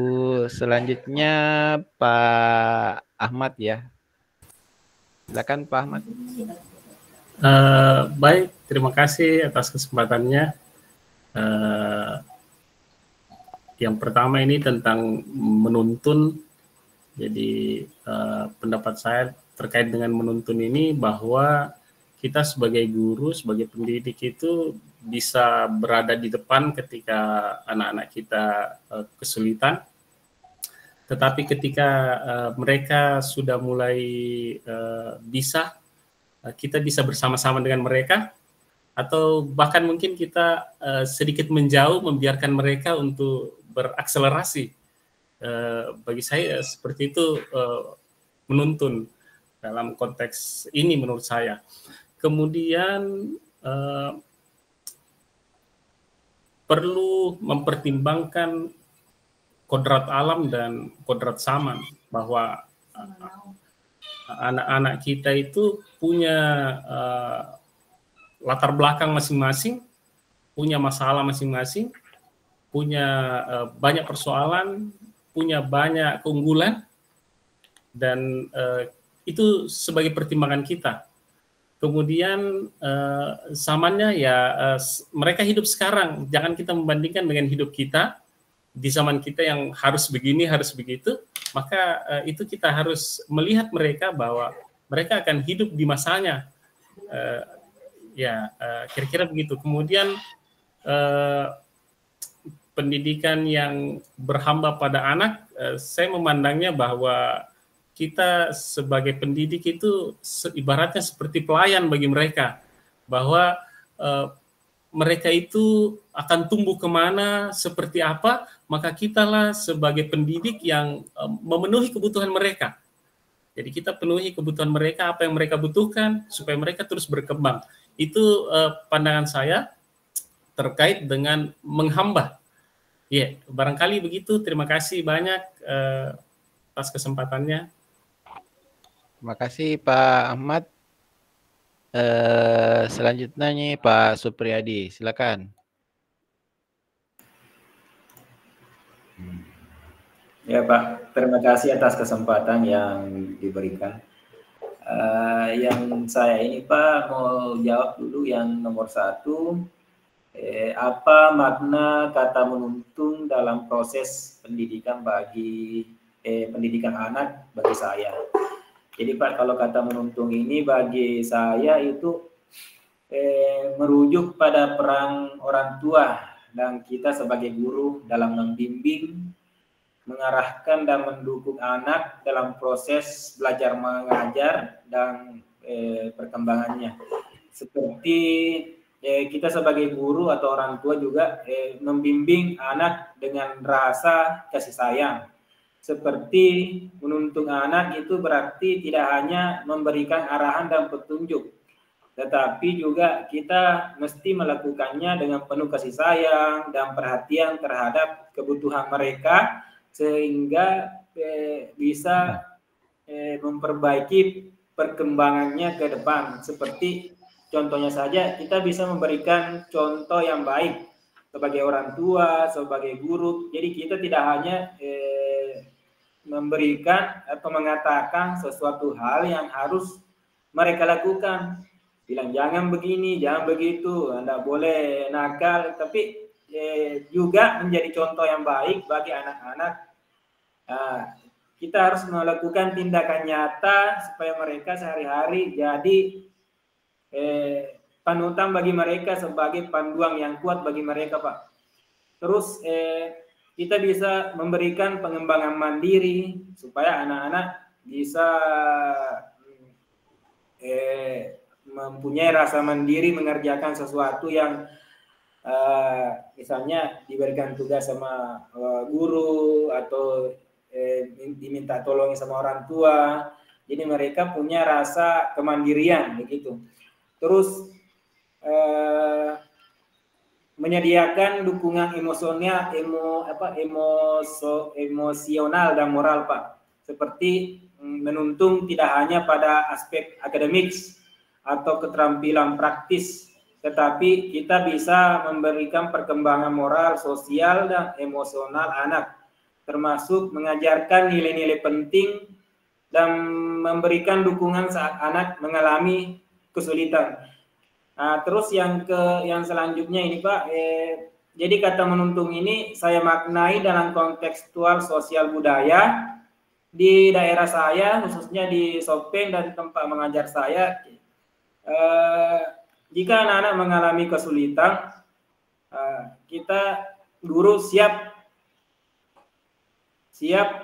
membantu anak didik kita apa hal-hal yang mengalami, apa hal-hal yang dia merasa sulit atau ada kendala dalam belajar mereka, ada masalah-masalah di lingkungan keluarga mereka di rumah. Kita bisa bertemu langsung dengan orang tua, apa kendala kekurangannya, sehingga anak-anaknya ada kesulitan belajar. Terus selanjutnya itu bisa berpacu dengan kata menghamba, Pak. Dengan kata menghamba ini relevansi pemikiran Ki Hajar Dewantara. Jadi pendidikan yang berhamba ini kepada anak dengan peran saya sebagai pendidik seperti kita fokus pada anak sebagai subjek pendidikan, harus fokus sama anak-anak. Terus berpusat penuh pada anak.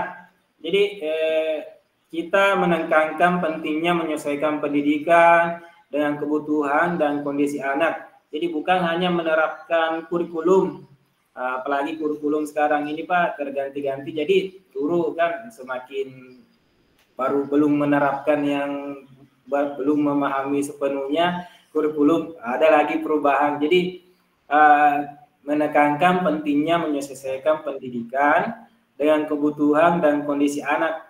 Jadi bukan hanya menerapkan kurikulum. Jadi kita harus juga mendorong pendidik untuk lebih respon terhadap dinamika yang ada dalam kehidupan mereka, setiap anak. Jadi, Pak, terus kita menghamba kepada anak, maksudnya ini memberikan terus penghargaan terhadap pengalaman dan pengetahuan anak. Jadi di saat mereka melakukan suatu perubahan sikap atau perubahan dalam tingkatan belajar mereka, kita harus selalu mensupport mereka supaya mereka tetap semangat, jangan dijatuhkan anak-anak. Maksudnya begitu menghambanya, kita harus sebagai guru tetap harus menuntun anak supaya mereka bisa memaknai namanya kehidupan dunia pendidikan. Dengan mempertimbangkan pendidikan itu, Pak, sebagai suatu undangan bagi anak-anak supaya proses pembelajaran mereka lebih humanis, responsif, dan menyeluruh. Terima kasih, Pak. Mungkin itu saja yang bisa saya sampaikan, karena cuma itu yang baru saya pahami, Pak. Oke, terima kasih Bapak Ibu yang sudah menjawab pertanyaan pemantik ya. Ada beberapa yang belum berani open mic nih. Mungkin masih menyimpan pemahaman, bukan berarti tidak tahu sama sekali. Karena saya cek di kolom chat nggak ada yang versi tulisan, di Padlet juga tidak bertambah potsnya, jadi saya tutup saja. Oke, dalam artian Bapak Ibu sebagian besar lebih suka menyuarakan secara langsung ya, jawaban dari pertanyaan pemantiknya. Nah, kita ini langsung diskusi saja ya Bapak Ibu, karena waktunya mulai makin mepet. Kita mendiskusikan beberapa hal, saya cuma pengantar nih.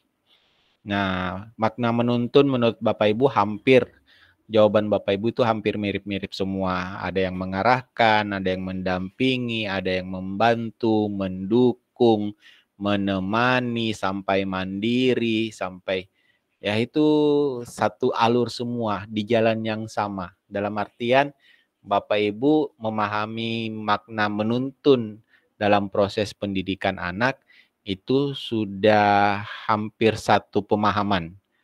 Itu ya. Itu ada yang mendorong dari belakang, ada yang apa istilahnya? Mensupport ya, menyediakan semuanya. Itu. Nah, yang agak-agak sedikit miss ini menuntun dari konteks sosial budaya. Saya mengarahkan begini Bapak Ibu. Kita kan beda-beda latar belakang sosial budaya ya Bapak Ibu ya. Mungkin ingat waktu masih kecil belajar mengajinya. Ini beda-beda nih tiap guru mengaji cara ngajarnya. Versi Bugis Sopeng mungkin beda dengan Wajo, beda juga cara guru ngajinya yang di tempatnya Ibu Kasma di Goa gitu ya. Nah, itu berarti sosial budaya di situ menuntun, dalam artian guru mengaji kita itu menuntun kita agar bisa membaca, tapi dia pakai versinya masing-masing, pakai pendekatannya masing-masing gitu. Jadi pakai gaya, pakai style gitu ya. Ada mungkin Bapak Ibu yang kalau di kelas mengajar masih pakai dialek daerah gitu. Kalau Ibu Kasma mungkin belum terlalu fasih pakai bahasa Bugis di kelas, tapi guru-guru yang lain mungkin kalau memanggil anak ataukah berkomunikasi dengan siswa di kelas di sekolah itu pakai pendekatan kedaerahan gitu ya. Mungkin pakai kayak kita di sini apa ya, paling sederhana ya. Yang umumnya orang Sulawesi gitu ya. Tabe nae. Yang ki lupa menyapu kalau hari piketa. Tuh. Biasa tercampur bahasa Bugis bahasa Indonesia kalau mengajar. Nah, itu yang dimaksud dengan konteks sosial budaya kita. Dalam artian kita tidak bisa melepas bahwa kita sebagai orang Bugis Makassar gitu ya, ada dialek khusus kita. Anak-anak kita lebih cepat nangkap mata pelajaran kita mungkin kalau kita pakai dialek-dialek tersebut. Kita lebih bisa menuntun dia gitu. Ya.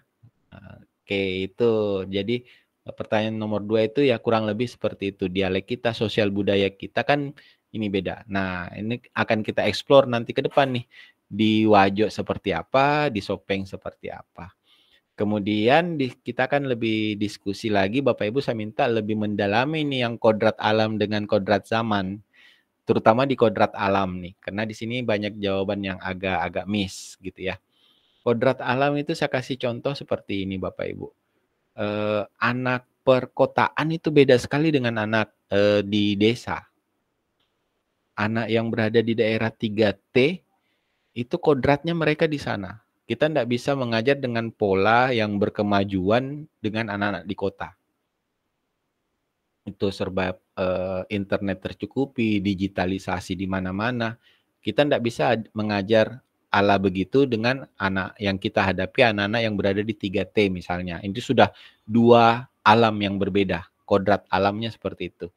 Anak-anak nelayan yang di kampung nelayan, tidak bisa kita memberi pemahaman mereka dengan anak-anak yang di pinggir sungai misalnya atau di tengah kota kecamatan misalnya seperti itu. Itu kodratnya berbeda. Yang berada anggaplah di Wajo ya, di kota Wajonya yang apa istilahnya? Kita mengajarkan dengan pendekatan yang sama. Tidak bisa dengan kita melakukan pendekatan yang sama dengan mungkin ada sekolah di Wajo tapi sedikit terpencil. Itu karena alamnya berbeda. Apalagi kalau membandingkan dengan kota besar Makassar, membandingkan lagi dengan kota besar di Jakarta, membandingkan lagi dengan kemajuan pendidikan yang ada di Singapura misalnya, di negara-negara maju lainnya, seperti itu. Nggak bisa. Itu ya. Jadi kita harus mempertimbangkan yang kita hadapi siswa kita di daerah ini. Berarti kita harus melakukan pendekatan sesuai kodrat di daerah itu.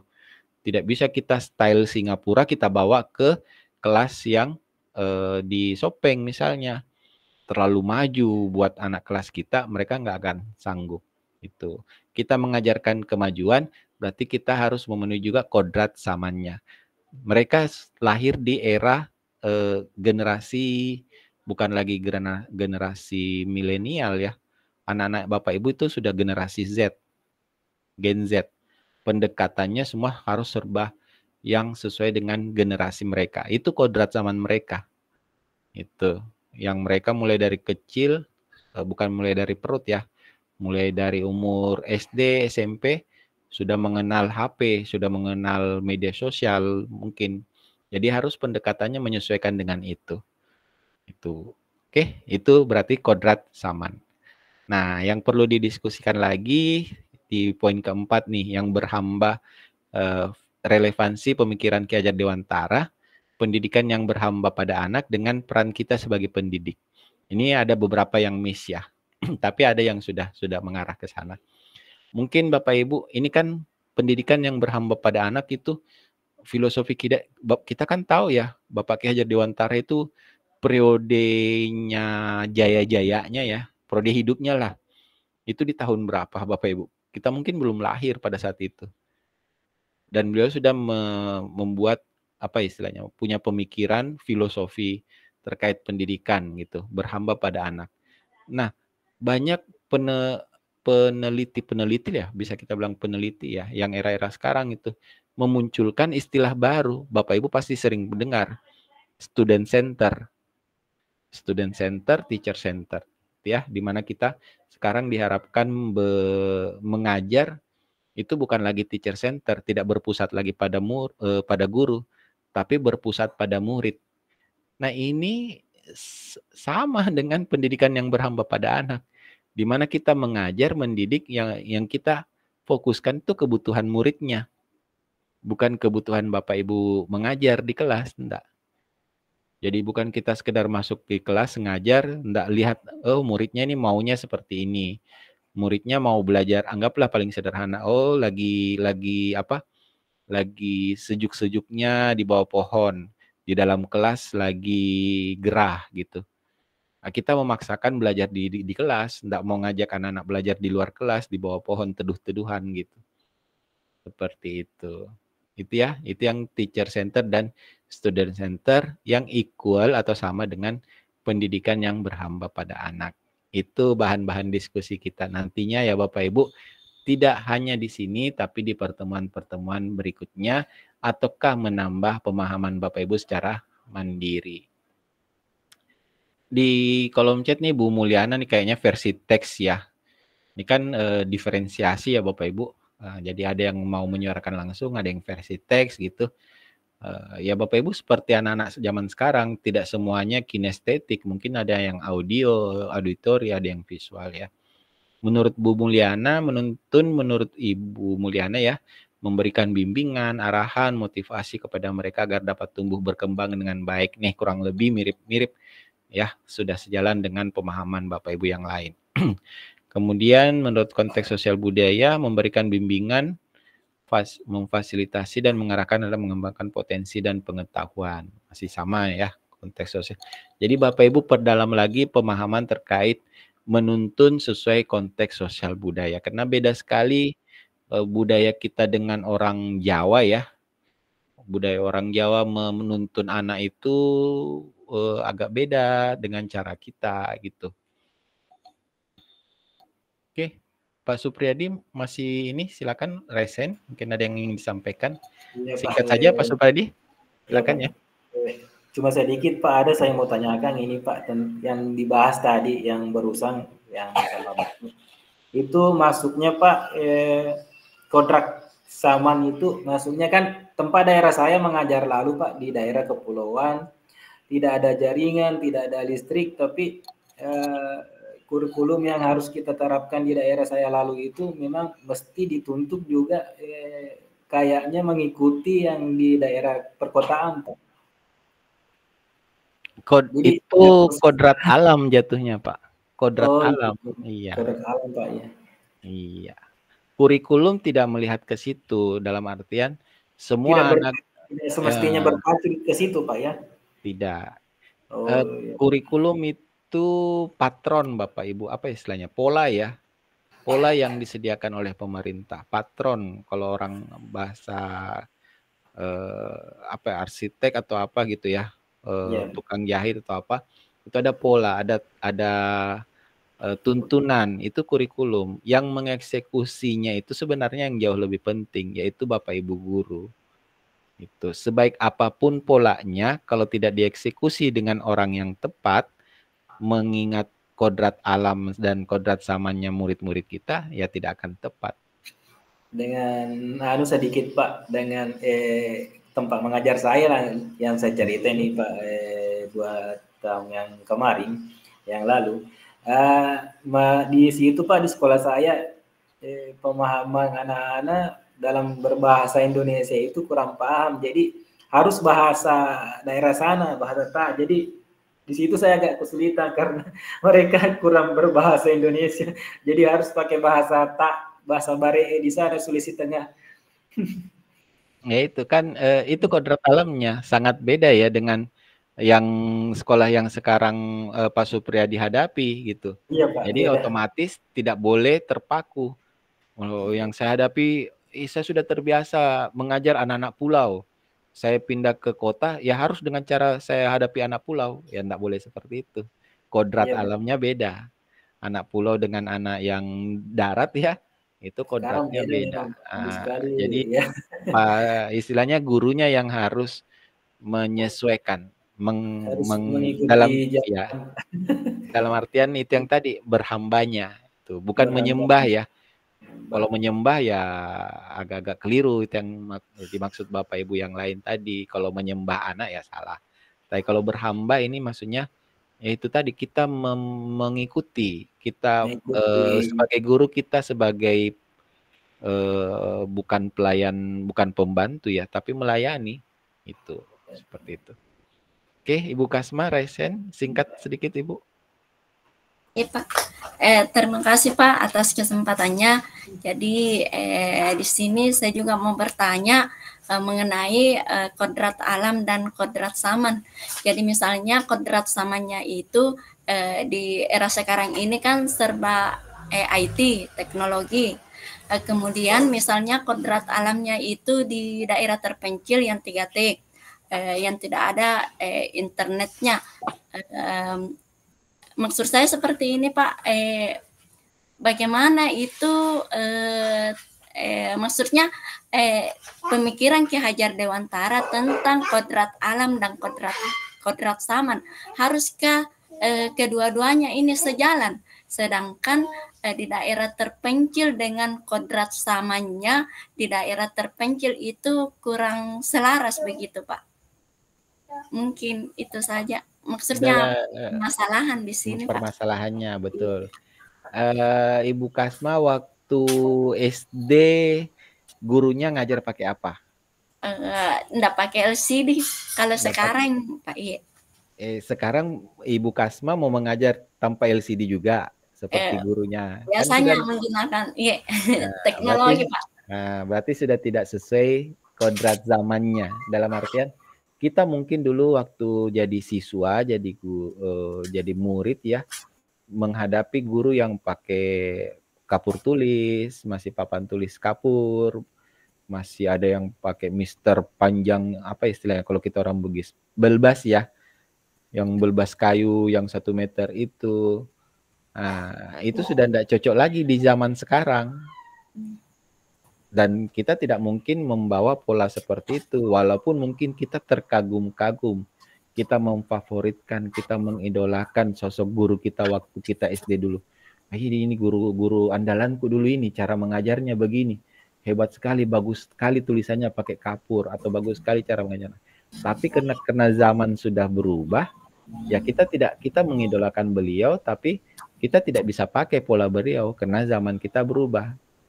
Itu sekarang sudah zaman teknologi, mau tidak mau pembelajaran kita bersentuhan dengan teknologi. Walaupun mungkin mengajar di daerah 3T, ya mau tidak mau kita tetap memperkenalkan bahwa di luar sana ada kemajuan teknologi. Dalam artian, jangan bikin orang di daerah 3T lebih tertinggal lagi. Kita harus tetap memperkenalkan. Karena zamannya. Itu. Walaupun ketertinggalannya bukan berarti itu tidak ketinggalan zaman. Itu. Seperti itu yang dimaksud dengan kodrat zaman, berarti harus sesuai sekarang. Mau tidak mau harus sesuai dengan, ya tadi ada yang singgung-singgung sedikit, kenapa kurikulum berubah-berubah ya? Ya karena zaman berubah, anak-anak generasinya juga berubah. Tidak mungkin generasi sekarang kita mengajar pakai kurikulum tempo dulu yang cara ngajarnya masih pakai kapur tulis dan sebagainya. Oke? Mudah-mudahan ini bisa membrainstorming Bapak Ibu di diskusinya malam hari ini. Oke, kita ke Pak Andi Rahman, silakan Pak Andi. Iya, terima kasih. Ini cuma saya cuma mau karena tadi menyinggung masalah genset. Karena kebanyakan juga dari sekian banyak peserta didik itu, kalau kita bawa pola lama, ternyata mereka cukup menikmati. Jadi apakah itu salah untuk di zaman sekarang? Karena ada beberapa pengalaman waktu saya kecil itu, belajar waktu di SD itu, saya coba ingat-ingat pola guru saya waktu di SD. Nah, apakah salah itu kalau untuk memperkenalkan kepada anak zaman sekarang? Pola-pola yang seperti, ternyata dari pola-pola yang dahulu menarik untuk mereka simak, gitu. Tidak ini ada yang saya baru betul. Tidak ada yang salah Pak Andi ya. Bayangkan istilah student center saja digaung-gaungkan sekarang, padahal Ki Hajar Dewantara pendidikan yang berhamba pada anak itu sudah ratusan tahun yang lalu sudah ada. Iya. Jadi metode yang baik di tempo dulu, kayak yang dibawa oleh Pak Ki Hajar ini, kan metode tempo dulu. Iya. Filosofi pendidikan yang dibawa oleh Pak Ki Hajar Dewantara kan metode tempo dulu. Temponya ya, masanya ya, masa zaman dulu.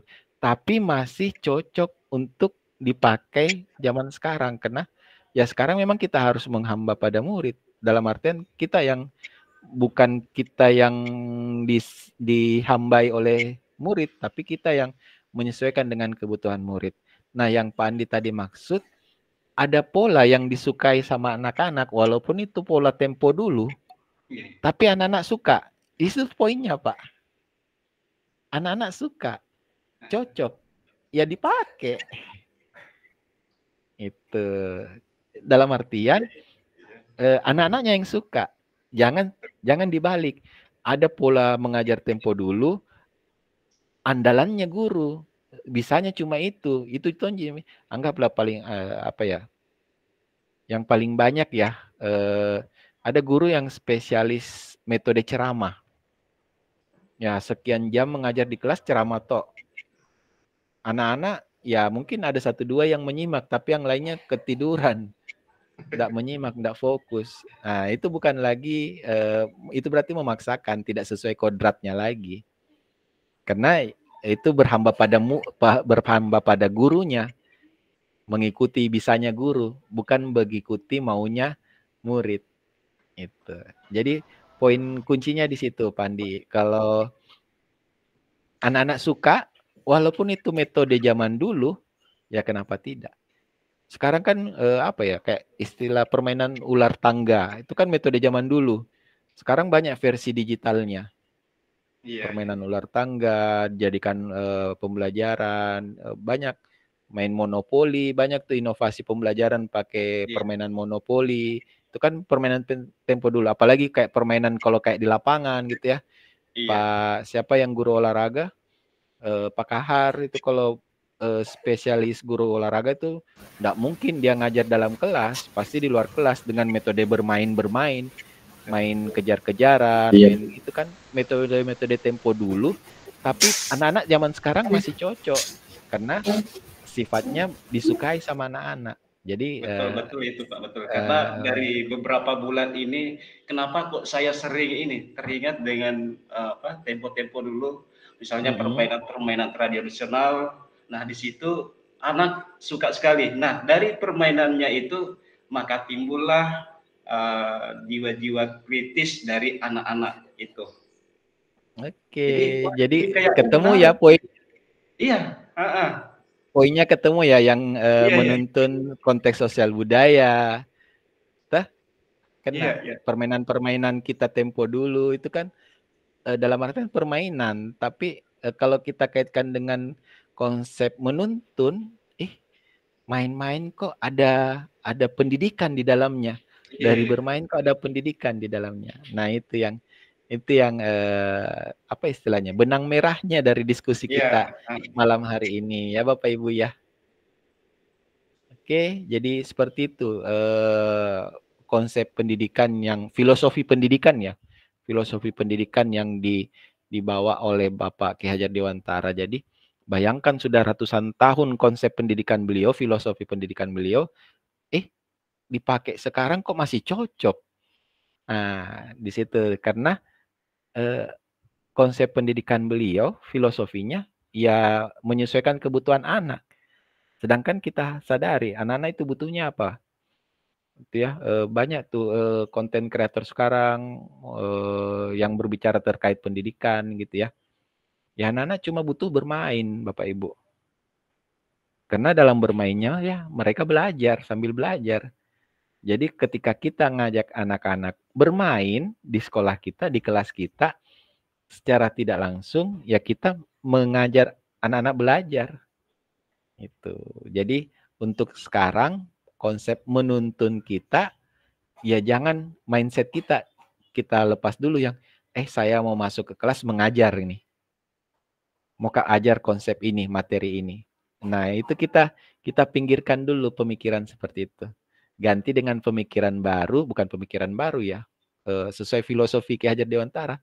Oh, saya mau masuk ke kelas bermain dengan anak-anak, bermain dengan cara ini, bermain dengan cara itu, biar anak-anak bisa memahami konsep A, konsep B, konsep C di mata pelajaran saya. Itu dalam artian ya kita secara tidak langsung menuntun mereka sesuai dengan kodratnya, sesuai dengan zamannya, dan sesuai dengan kebutuhannya. Oke, mudah-mudahan benang merahnya dari diskusi kita ketemu ya Bapak Ibu ya. Ada yang masih ingin resen, yang belum ketemu benang merahnya dari diskusi kita mungkin?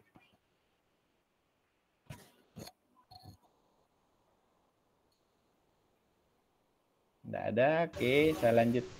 Pak Kahar, atau enggak ya? Kilas, tampil mic-nya. Nah ini mohon maaf durasinya sedikit lewat ya Bapak Ibu. Kita lanjut sedikit aja. Enggak sampai nih. Nah ini mind map dari substansi modul kita Bapak Ibu. Jadi konsep filosofi, refleksi dari filosofi Ki Hajar Dewantara ya Bapak Ibu, pendidikan nasional nih. Filosofi yang dipakai oleh beberapa negara di luar sana. Jadi kita harus kembali bahwa ini kekayaan kita, kekayaan intelektual yang dimiliki bangsa kita. Bapak Ki Hajar Dewantara itu orang Indonesia sekali. Itu bukan orang luar sana. Walaupun banyak dicontoh oleh Montessori, Froebel, Taman Anak. Kalau Ki Hajar Dewantara kan taman siswa gitu ya. Mirip-mirip semua. Jadi pemikirannya itu kurang lebih sama, di mana ada yang bermain sambil belajar, gitu ya, seolah-olah taman gitu ya. Jadi bagaimana Bapak Ki Hajar Dewantara ini dulu membuat sekolah taman siswa yang bagaimana istilah pemahaman kita kalau bahasa taman, kata taman kan sesuatu yang indah, sesuatu tempat bersenang-senang, sesuatu yang membahagiakan gitu ya Bapak Ibu. selain Taman Makan Pahlawan ya. Tuh, kalau Taman Makan Pahlawan ya tempat kita untuk berdoa. Tapi kalau yang lainnya, yang dipakai istilah taman itu yang pasti sesuatu yang positif, yang baik, yang indah, yang gembira. Nah, itu dijadikan konsep sebuah sekolah. Jadi sekolah menjadi sesuatu tempat yang menyenangkan buat anak-anak datang. Jadi anak-anak apa istilahnya? Kalau sekolah sudah konsep seperti itu ya anak-anak akan datang sendiri. Akan berdatangan, mereka tidak menunggu jadwal pulang untuk pulang, tidak menunggu jadwal datang. Kalau mau dibilang terlambat ya akan datang, karena dia butuh, anak-anak butuh untuk sesuatu, sebuah tempat yang membahagiakan. Itu ya, sebuah tempat yang membahagiakan. Jadi bukan sekolah tempat belajar, tapi sekolah tempat bermain. Dalam tanda kutip, di setiap permainan ada proses menuntun ke arah pembelajaran. Tuh. Ini konsepnya kodrat alam dan kodrat zaman, Bapak Ibu, di mana Bapak Ibu lebih akan memahami sifat dan bentuk lingkungan di mana anak berada ya. Itu kodrat alam dan kodrat zamannya. Yang saya maksudkan tadi itu anak di pedalaman itu akan beda dengan anak di perkotaan. Anak-anak di kampung nelayan akan beda dengan anak-anak petani gitu. Jadi tidak bisa disamakan gitu ya. Saya pernah mengajar di daerah Camba, Bapak Ibu, di mana di sana anak-anak petani banyak.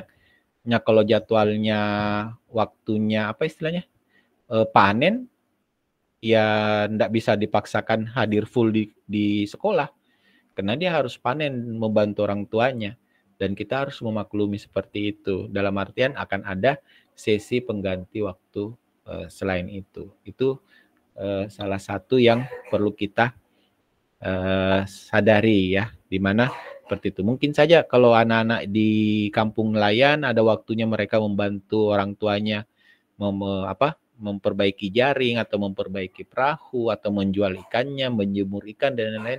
Itu kondisi-kondisi sosial budaya keseharian di kampung mereka.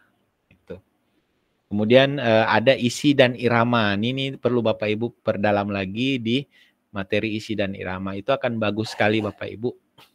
Kemudian ada juga terkait interpretasi dari pemikiran Ki Hajar Dewantara.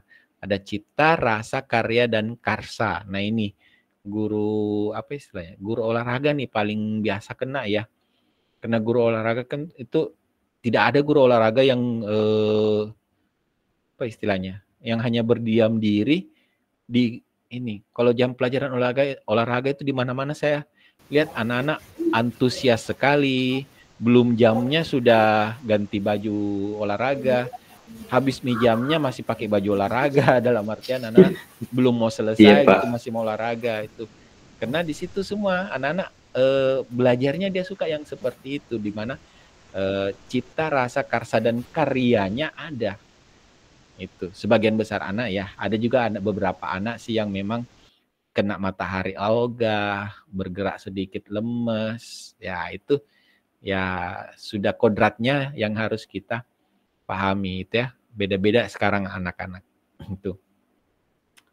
Oke, kemudian ada juga yang Ki Hajar Dewantara mengibaratkan peran kita sebagai guru itu layaknya seorang petani. Bapak Ibu tahu ya, kalau petani dia menebar benih, tahu yang mana bibit unggul, yang mana bukan unggul, dijaga itu sawahnya, padinya sampai betul-betul mulai dari yang masih bentuk benih sampai betul-betul siap panen, sampai dipanen, itu betul-betul dijaga, dipupuk sampai berhasil. Jadi seperti itu pola kita sebagai seorang guru ketika menghadapi peserta didik. Jadi kita apa istilahnya? Kita membersamai peserta didik kita seperti petani membersamai padi dan sawah mereka.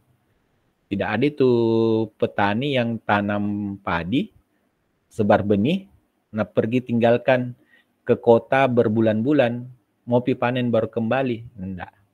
Pasti hampir tiap pekan, kalau perlu tiap hari. Nah kontrol, oh ini kena hama di sini, oh ini perlu disemprot untuk anti serangga insektisida. Oh ini perlu dipupuk.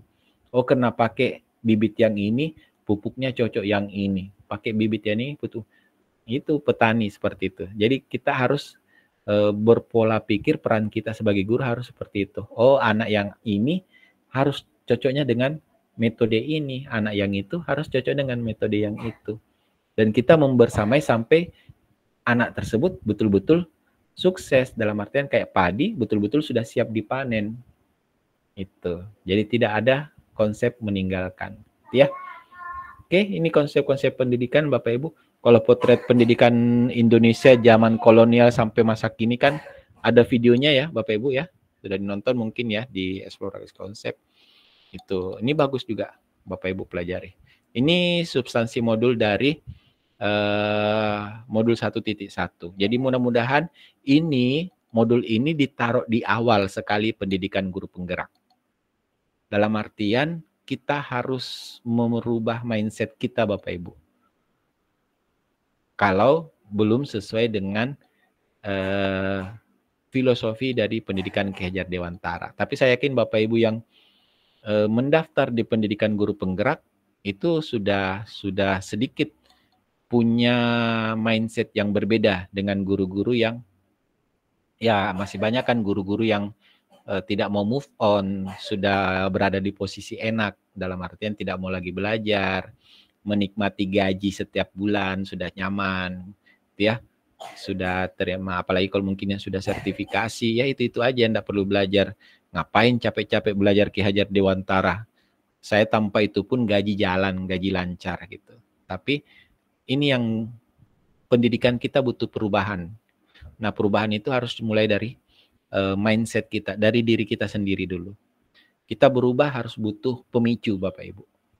Ya, untuk berubah itu harus butuh pemicu. Nah, pemicunya ini kita harus tahu. Nah, mudah-mudahan modul ini bisa jadi pemicu Bapak Ibu untuk berubah. Oh, ternyata filosofi pendidikan Ki Hajar itu hal yang sangat positif, diagung-agungkan oleh negara-negara luar sana, dijadikan patron, dijadikan oleh negara-negara yang maju pendidikannya.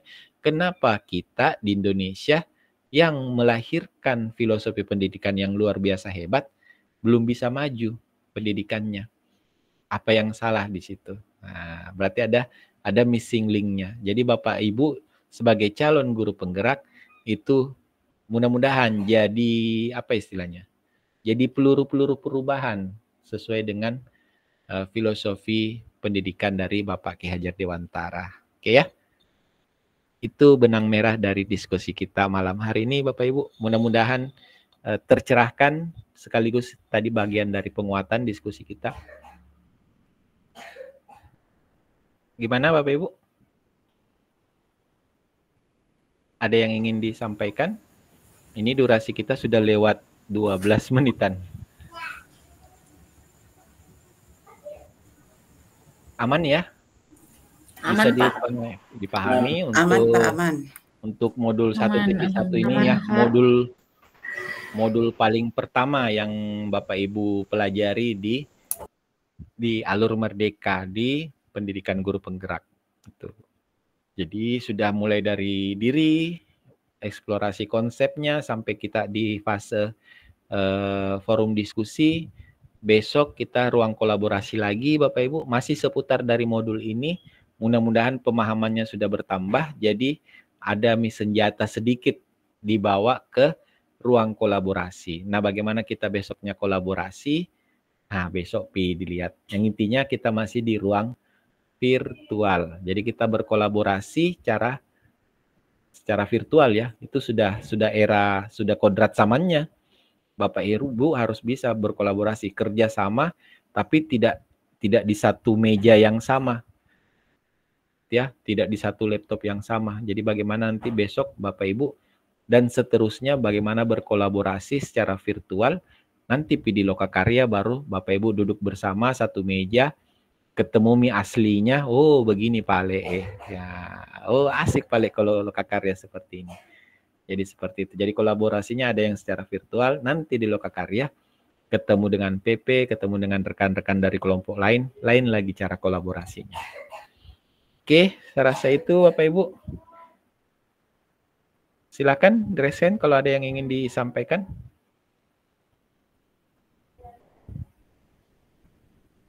Ini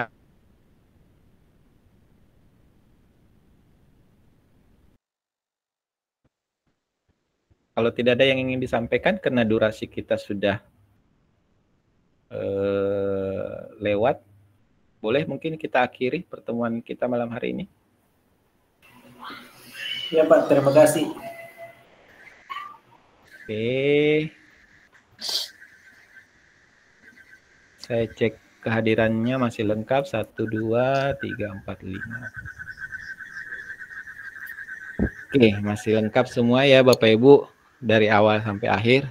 Untuk Ibu PP sebelum saya menutup, Ibu-Ibu PP ada yang ingin disampaikan? Sedikit di-spill mungkin untuk lokakarya orientasinya? Atau nanti di grup WA saja ya? Mungkin nanti akan disampaikan di grup WA ya terkait lokakarya orientasi. Oke, terakhir mungkin saya minta tolong 1 atau 2 orang ya yang mewakili Bapak Ibu semua merefleksikan pembelajaran kita yang pertama kali ini pada malam hari ini. Apa yang Bapak Ibu rasakan setelah kita belajar di ruang virtual untuk forum diskusi malam hari ini? Siapa yang mau mewakili?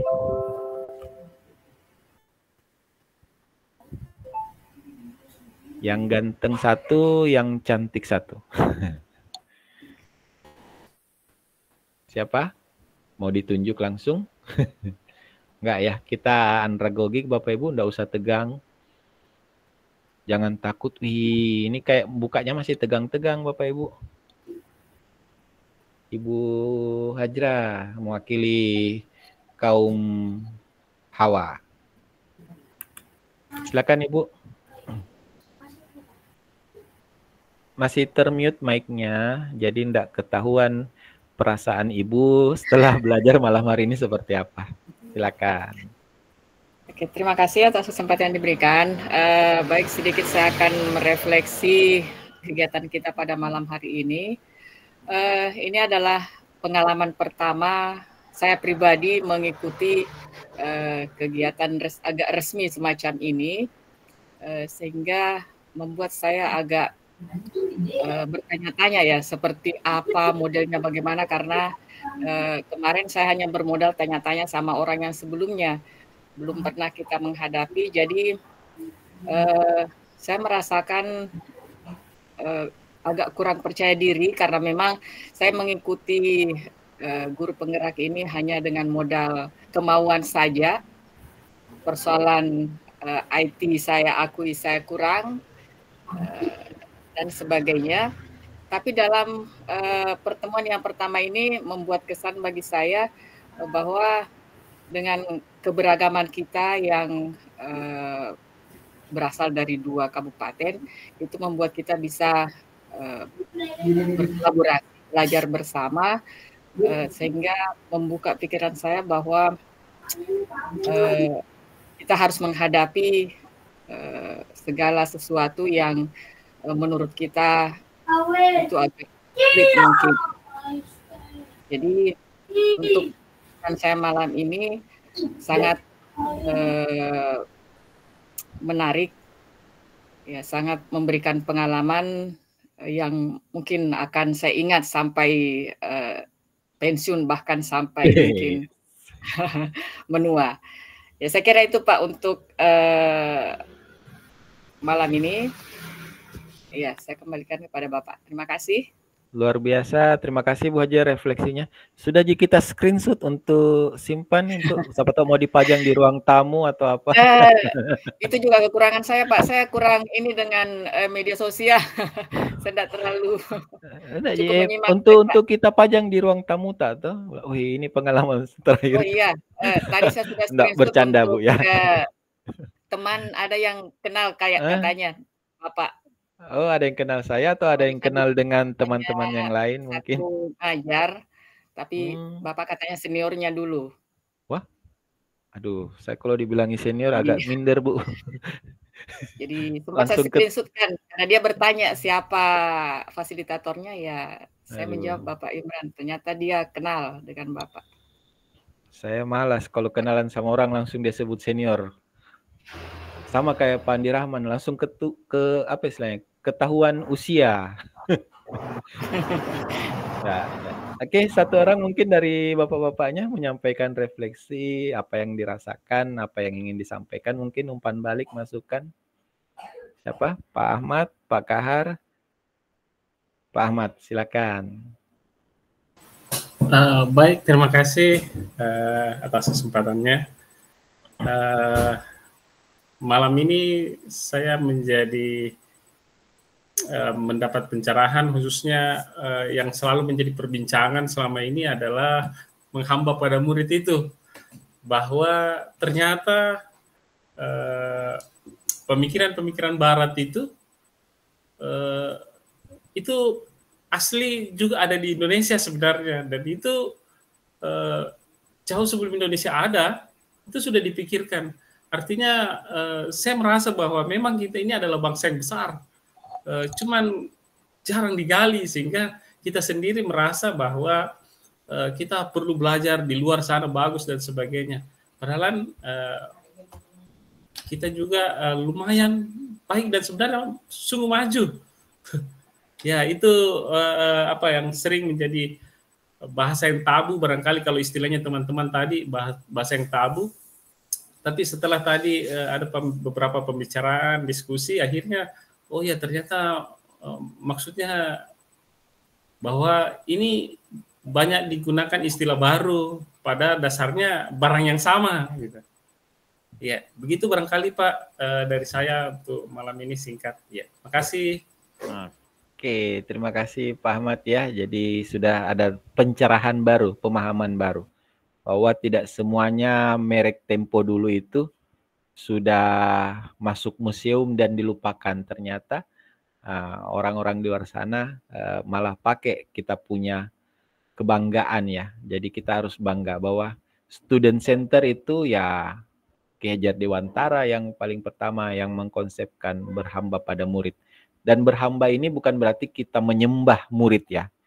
Kalau sampai menyembah murid, itu yang sudah ini. Berhamba dalam artian kita menjadi pelayan pembelajaran yang baik, pemimpin pembelajaran yang baik, dan seterusnya. Oke, ini barusan saya mau screenshot untuk penutupan kita. Bu Nuriana terlempar.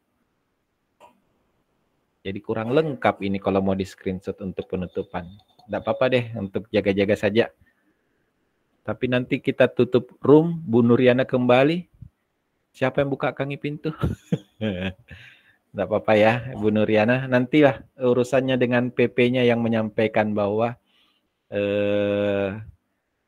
dia datang tidak dijemput, pulang tidak diantar. Jadi kalau kita sudah bergabung kembali. Oke, silakan Bapak Ibu yang tidak terkendala boleh nyalakan kamera untuk kita screenshot pertemuan pertama kita yang lengkap ya. Oke, Bu Kasma. Ada lagi kah yang terlempar? Lengkap ya. Saya screenshot. Ibu Kasma kayaknya off kamera. Tidak apa-apa. Untuk pertemuan pertama, bismillah. Bapak Ibu silakan juga kalau untuk screenshot untuk kebutuhannya ya. Ini sayangnya kalau saya screenshot Pak Kaharudinnya nih, saya masih penasaran dengan wajah beliau. Saya screenshot saja dengan rasa penasaran. Oke, terima kasih Bapak Ibu semua kehadirannya malam hari ini. Mohon maaf kalau ada kekurangan. Sampai jumpa besok lagi ya. Besok Bapak Ibu mau jamnya jam berapa? Masih sama atau mau kita lebih cepat ke sore hari? Mungkin tes waktu sore hari. Malam kalau saja. Mungkin sore hari mungkin Pak. Mau sore. Kita ngobrolin di grup ya Bapak Ibu. Pokoknya kita coba semua waktu selain jam kerja ya. Jadi Jangki minta jadwal rukol di jam mengajar. Itu tidak diperbolehkan. Jadi tidak boleh mengganggu jam mengajar Bapak Ibu. Jadi di luar jam mengajar boleh di atas jam 2 mungkin ya, karena ada yang SMA ya. Sampai malam hari. Tidak boleh juga tengah malam. Karena tengah malam itu kuntilanak lagi yang rukol. Oke, sampai jumpa di pertemuan berikutnya Bapak Ibu. Assalamualaikum warahmatullahi wabarakatuh. Bapak Ibu sudah boleh. Terima kasih banyak warahmatullahi wabarakatuh. Kasih silakan istirahat Bapak Ibu. Terima kasih. Terima kasih. Selamat malam. Assalamualaikum. Assalamualaikum.